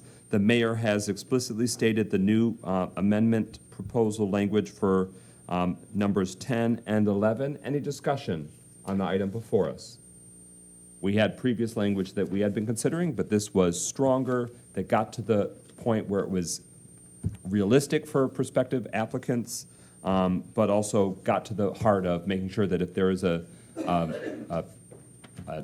building in distress, it would improve the community and be of value to the community. We made it more realistic, both for the city and for the applicant. Any further discussion? Hearing no further discussion, roll call on approval of the amendment as it relates to marijuana business permit application process, section numbers 10 and number 11. Clerk Doyle. Carrington, Yes. Goodman, Yes. James, Yes. McGinnis, Yes. Nicholson, Yes. Parker. Yes. 6 yeas, no nays. That motion carries. The amendment is approved, and so the main ordinance will be reflected with that minor modification. Next up on our amendment roster, it's in the section for social equity retailers. Under letter A, the city has created a permit process to allow state social equity qualifiers to, and this would be the new language, apply for and be awarded social equity retailer permits in zoning districts designated in the city zoning ordinance, period. So that would be the amendment proposal It's reflecting the will and sentiment of the council that social equity retailers would also be falling under zoning districts designated in the city zoning ordinance. Is there a motion? Moved by Carrington. Is there a second? Support. It's been moved by Pro Tem Carrington and seconded by Councilman Goodman that for the state social equity qualifiers, that they be awarded social equity retailer permits in zoning districts designated in the city zoning ordinance. Any discussion on the motion before us? Hearing no further discussion, we're dealing with the language about social equity retailer licenses, retailer permits in zoning districts designated in the city zoning ordinance. Roll call, Clerk Doyle. Carrington, Yes. Goodman, Yes. James, Yes. McGinnis, Yes. Nicholson, Yes. Parker. Yes. 6 yeas, no nays. That motion carries. The amendment is approved. The main ordinance proposal will reflect that amendment. Next up, under general permit application requirements, we're talking about letter B, number 5, sub-items A and B. Here's what the new language would read for sub-items A and B. A copy of the deed reflecting the applicant's ownership of the proposed permitted premises, comma, or a purchase agreement or option to purchase the proposed permitted premises as applicable, semicolon, striking the period, and adding also the word or. And then B, a copy of the lease reflecting the right of the applicant to possess, comma, or an agreement or option reflecting the applicant's right to lease, comma, the proposed permitted premises, comma, and a notarized statement from the owner of such property authorizing the use of the property for a marijuana business as applicable, period. Is there a motion to amend?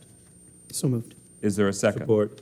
It's been moved by Councilman Nicholson, seconded by Councilman Parker, that this amendment be pursued under general permit application requirements, letter B, number 5, sub-items A and B. Any further discussion? We just want to make sure that there is conformity and clarity in the language in terms of if perhaps it's an ownership situation or a lease situation for the application and the site involved. Hearing no further discussion, roll call on adoption of the motion. Clerk Doyle. Goodman, Yes. James, Yes. McGinnis, Yes. Nicholson, Yes. Parker, Yes. Carrington. Yes. 6 yeas, no nays. That motion carries. The amendment is approved. The main ordinance, that's what we're doing. The main ordinance will be updated accordingly and reflect that approved change. Next up, we're dealing with additional definitions. Under the section of definitions, Councilman Goodman has a motion to amend to strike the excess grower definition, and under the definition of grower, strike the last sentence that reads, the term also includes a licensed excess grower, period. So that means that excess grower would no longer be a definition in this ordinance, and grower would instead read, grower, in quotations, grower means a licensee establishment that cultivates, comma, dries, comma, trims, comma, or cures and packages marijuana for sale or transfer to a processor, comma, retailer, comma, or another grower, period. And in the section regarding licensing of adult use marijuana businesses, letter A, number of permitted adult use marijuana businesses, type of establishment, his amendment would strike excess grower and strike where it says no limit. And in the marijuana business co-location and stacking, it would, I'll read the updated language, but it would strike the phrase and an excess grower permit. So instead, in that section, B will read, consistent with the MRTMA and the rules, comma, applicants for Class C grower permits shall be allowed to stack and receive multiple Class C grower permits, comma, and to operate under each permit in a single establishment, period. Is that still your motion, Councilman Goodman? So moved. It's been moved by Councilman Goodman. Is there a second? Support. It's been supported by Councilman Nicholson.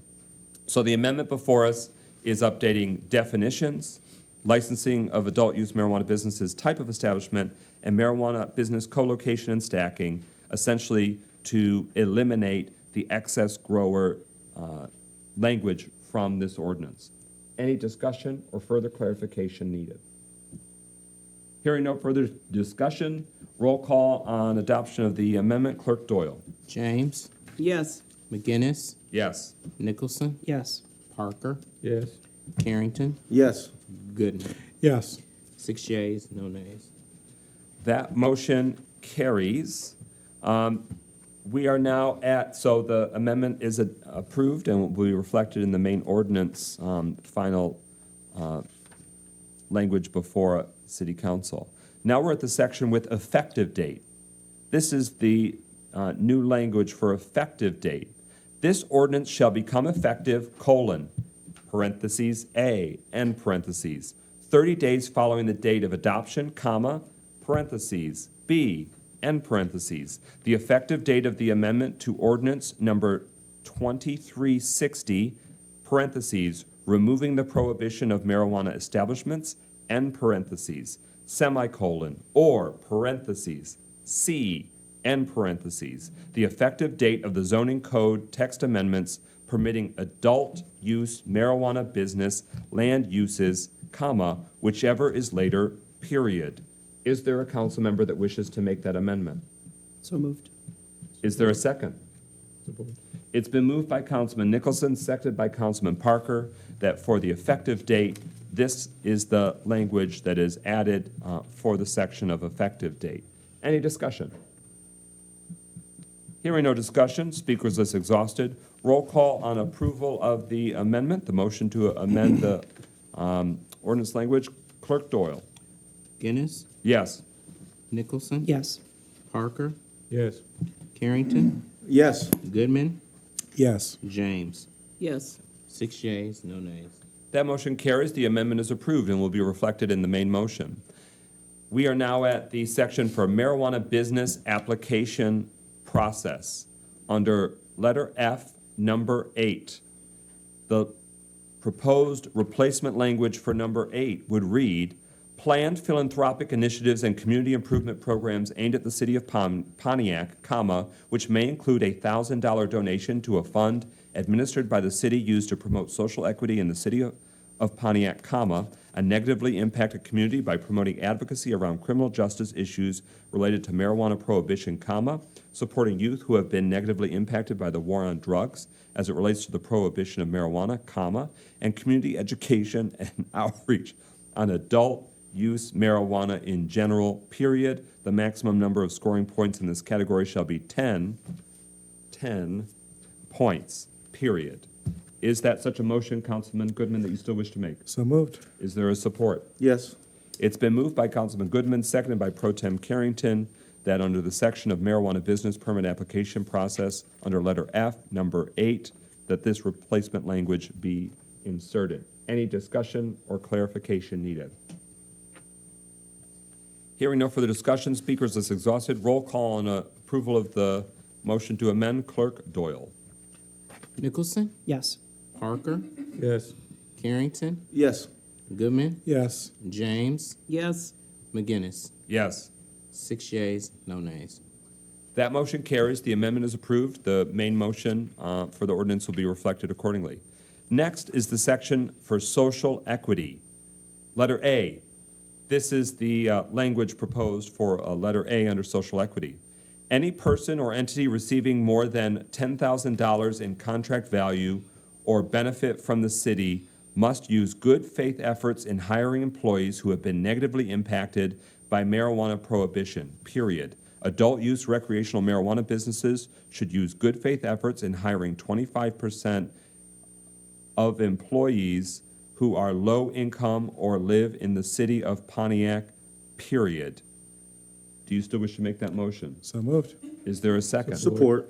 It's been moved by Councilman Goodman, seconded by Councilman Parker to make this amendment. Mr. Murphy, I added the word of between percent and employees, and do you think that was kosher? He does. Okay. then I shan't restate anything. How it was read is how it is proposed for the section of social equity, small letter A. Any discussion or clarification? All right. Hearing no further discussion, roll call on approval of the motion to amend. Clerk Doyle. Parker, Yes. Carrington, Yes. Goodman, Yes. James, Yes. McGinnis, Yes. Nicholson. Yes. 6 yeas, no nays. That motion carries. That amendment is approved, and the main motion for the ordinance will reflect it accordingly. On page 26 of our existing ordinance proposal, right now, the language states 90 days, and Councilman Nicholson, I believe, had wanted to strike that 90 and replace it with 30. Is that still your motion? Yes. Is there a second? Support. It's been moved by Councilman Nicholson, seconded by Councilman Goodman, that for the ordinance proposal in this particular section, the 90 be replaced with 30. So that's before us, and it had come up from community feedback and council deliberations. We're talking about the time that prior to the application for a marijuana retailer permit, that a site plan approval from the city's community development department and has started construction of the medical marijuana provisioning center, subject to receipt of a valid building permit from the city. And so what we're saying is that it would say, instead of currently what's amended and before us is not less than 90 days prior to the application for a marijuana retailer permit, it'll now be, if this amendment is successful, not less than 30 days prior to the application for a marijuana retailer permit. Is there any further discussion or clarification needed? Hearing no further discussion, speakers is exhausted. Roll call on adoption of the motion, which would amend striking 90 and making it 30. Clerk Doyle. Carrington, Yes. Goodman, Yes. James, Yes. McGinnis, Yes. Nicholson, Yes. Parker. Yes. 6 yeas, no nays. All right, all right. So that covers the amendments specifically to the marijuana adult use ordinance. The next item on our agenda, but I'm not there yet, will be the resolution that was added to the agenda regarding the recommendation of the Planning Commission for an adult use marijuana business overlay district that includes properties located along Woodward Avenue between certain intersections. So that'll come next. But where we're at with the ordinance right now is that there are many changes that have been made.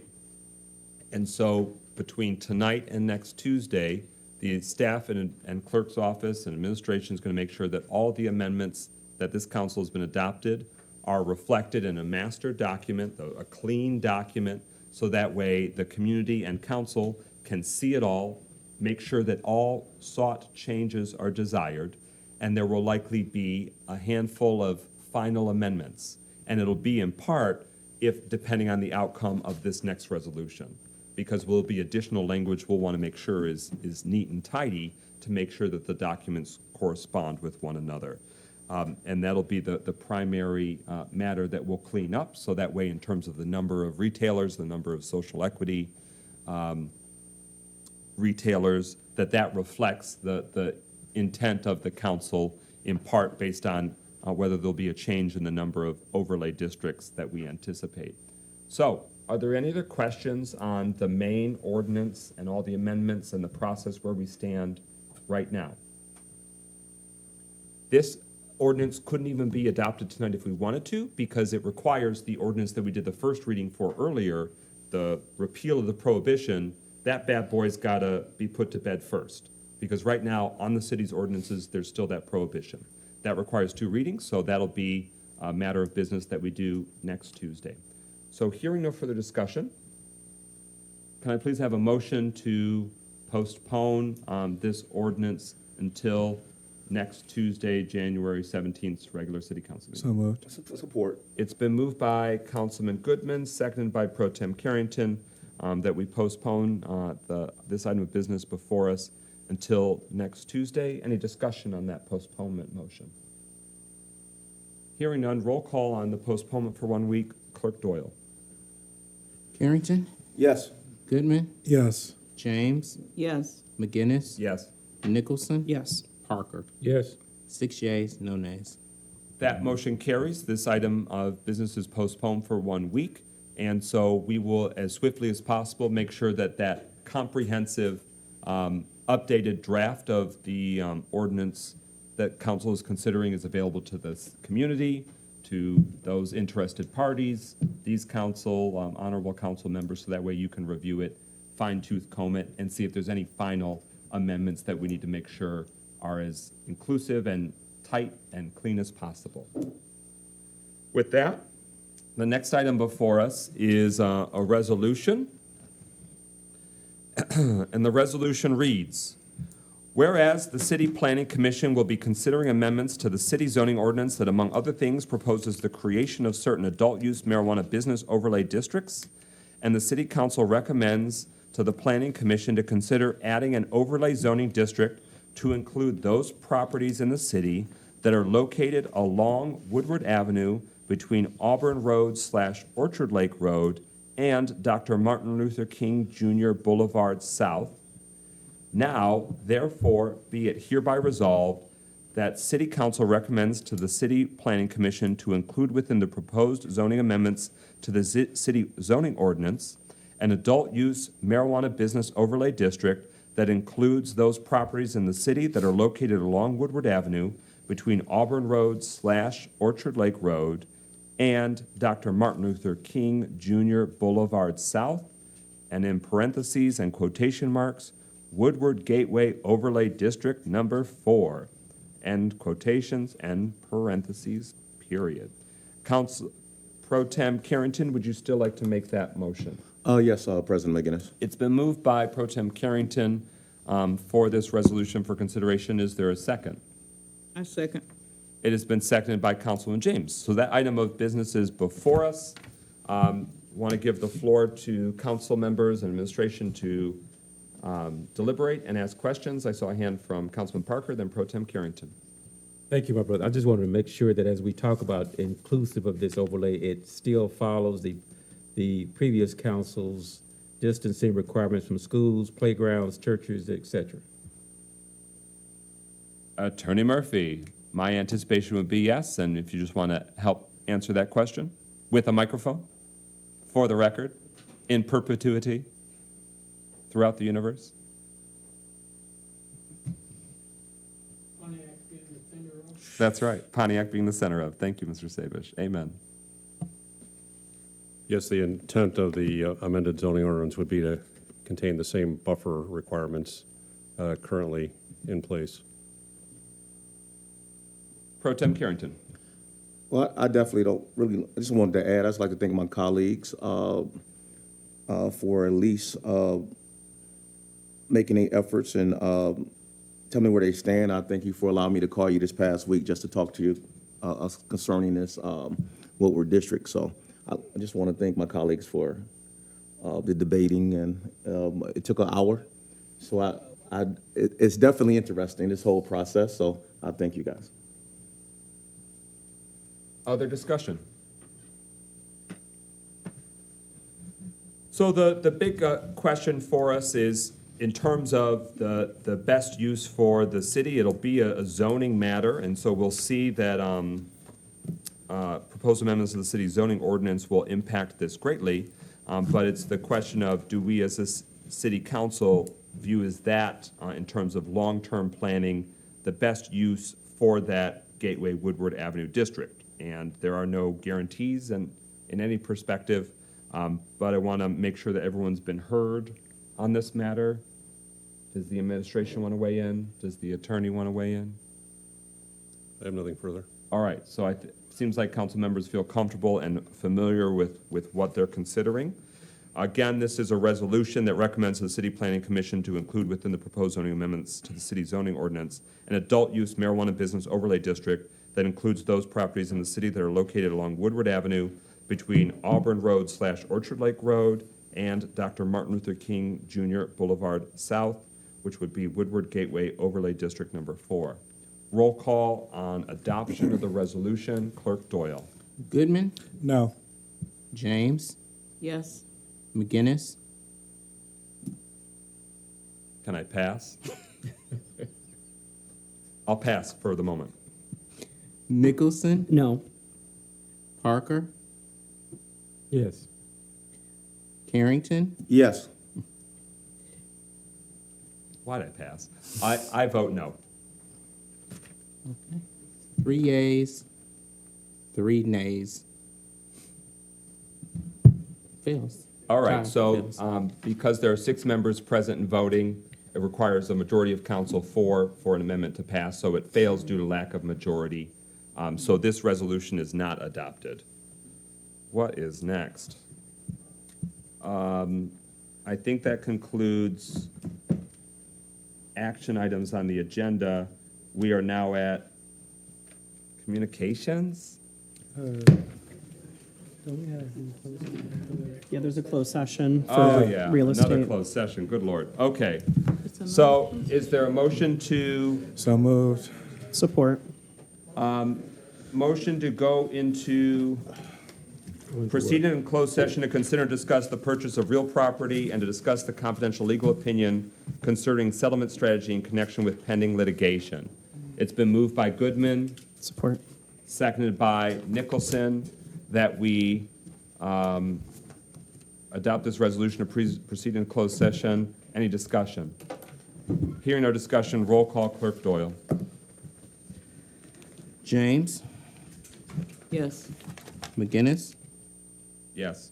Nicholson, Yes. Parker, Yes. Carrington, Yes. Goodman. Yes.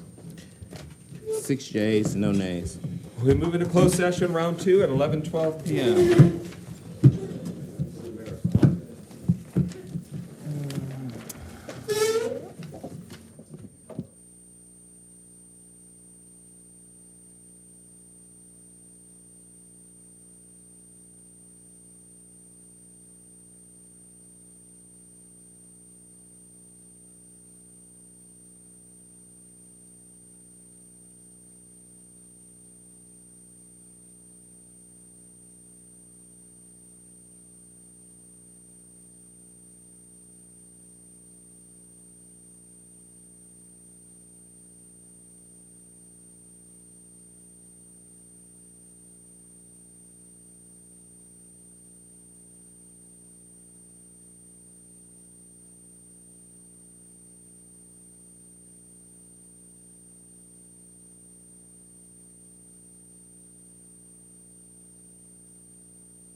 I've got the raffle numerous occasions.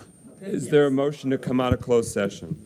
So moved. Support. It's been moved by Councilman Parker, seconded by Councilman Nicholson to come out of closed session. Roll call, Clerk Doyle, hearing no debate. Parker Nicholson. McGinnis, Yes. Nicholson. Yes.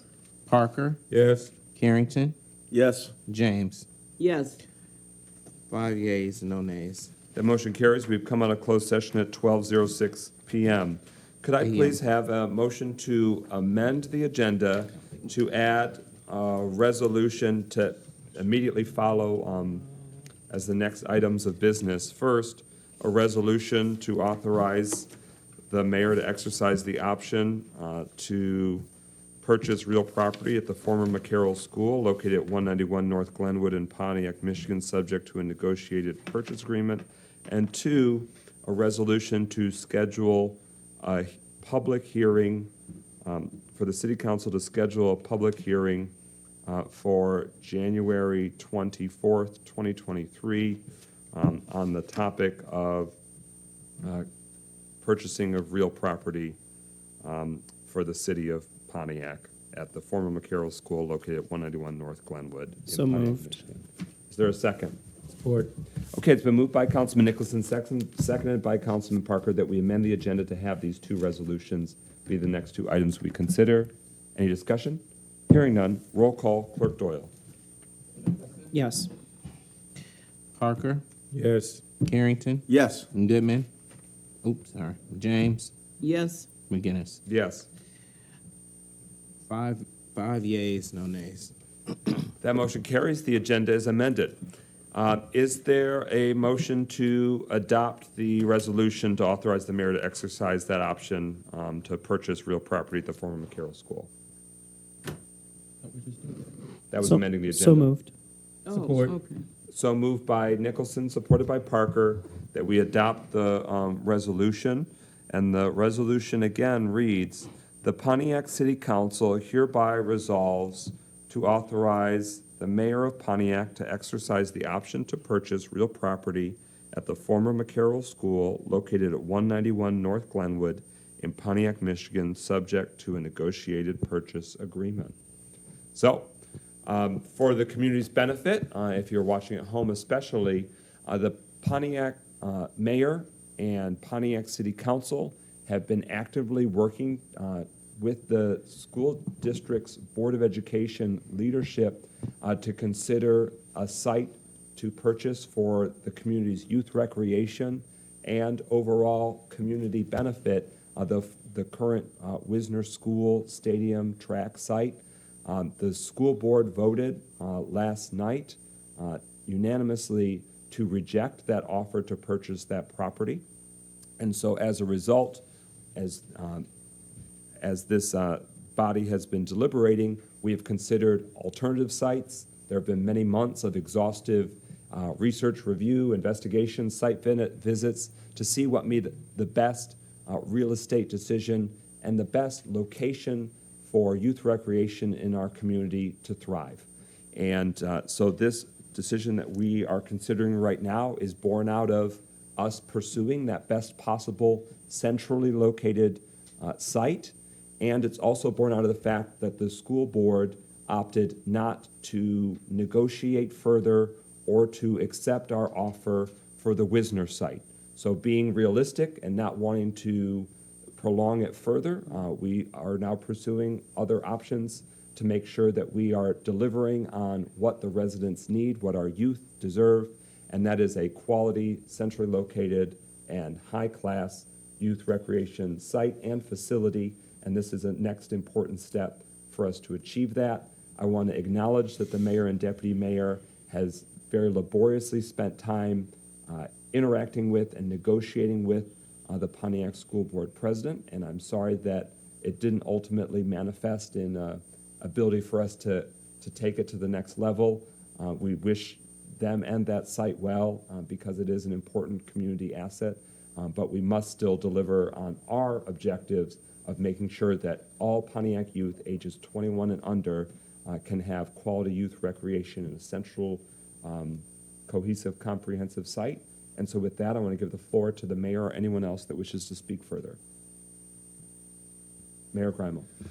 I think you summed it up. We offered with council's blessing to purchase the Wisner site for $1.5 million from the school district, which we thought was both a very fair offer to the school district, but also an effort to obtain a site that we thought provided really terrific community benefits to the entire community as a potential site for youth recreation. And we're very disappointed that the school board voted to reject that offer, and not only voted to reject it, but chose not to make a counteroffer to us, despite us specifically suggesting that as an option to the school board president. Councilwoman James? No, I didn't have. Oh, okay, sorry, I saw hand movement. So with that, and the next resolution that we'll consider after if this is ultimately adopted is the scheduling of a public hearing, so that way the community can learn more about the exciting and really dynamic opportunities with this site. And we'll obviously see how the finalization goes with a negotiated purchase agreement. More decisions may be needed of City Council to effectuate and finalize certain matters. But hearing no further discussion, roll call on the motion to approve the resolution that authorizes the mayor to exercise the option to purchase real property at the former McCarroll School located at 191 North Glenwood in Pontiac, Michigan, subject to a negotiated purchase agreement. Clerk Doyle. Parker, Yes. Carrington, Yes. James, Yes. McGinnis, Yes. Nicholson. Yes. 5 yeas, no nays. That motion carries. The resolution is adopted. Is there a motion to adopt the resolution that establishes a public hearing at the January 24th, 2023 City Council meeting on that same Moved by topic? Carrington. Support. It's been moved by Pro Tem Carrington, seconded by Councilman Nicholson. The resolution reads, the Pontiac City Council hereby resolves to schedule a public hearing on Tuesday, January 24th, 2023 at 6:00 p.m. At Pontiac City Hall in the council chambers, happening during the regular Pontiac City Council meeting to discuss the purchase of real property at the former McCarroll School located at 191 North Glenwood in Pontiac, Michigan. So this is, it's been moved and seconded. This is what we're considering. And it's just another opportunity for the city to weigh in, residents to weigh in, and for us to share more about the exciting plans that would be possible as we pursue this opportunity for our residents, our youth, and our taxpayers. Hearing no further discussion, roll call on adoption of the resolutions setting this public hearing for January 24th. Carrington, Yes. James, Yes. McGinnis, Yes. Nicholson, Yes. Parker. Yes. 5 yeas, no nays. That motion carries. The resolution is adopted. I believe we are now at communications. It is printed. The written communications are printed on our agendas, available online, and will continue to be shared at next week's meeting as well. Between then and now is Dr. Martin Luther King Day. City Hall and city offices are closed on Monday, January 16th, but we encourage the community to participate on Sunday, the 15th, and Monday, the 16th, with commemorative programs, services, marches, and lunches. And blood drives. They need you to donate blood at United Wholesale Mortgage. With that, we're at Mayor's office for your communications and closing comments.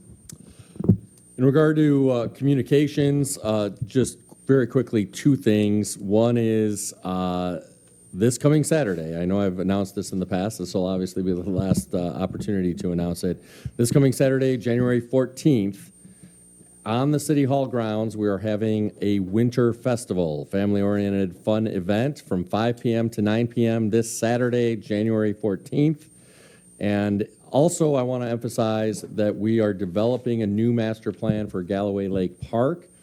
You can fill that out and participate by filling out a survey that is on the city's website. So go to pontiac.mi.us and please fill out the survey to help us know exactly what residents would like to see at Galloway Lake Park. Thanks. All right, closing comments, Clerk Doyle? No comments, Mr. President. Nicholson? No comments.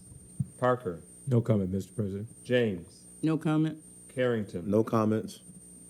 McGinnis is good night and God bless. Is there a motion to adjourn this? Moved by Carrington. Support. It's been moved by Carrington, seconded by Parker, that we adjourn this meeting. Hearing no discussion, roll call, Clerk Doyle. Carrington, Yes. James, Yes. McGinnis, Yes. Nicholson. Yes. Parker. Yes.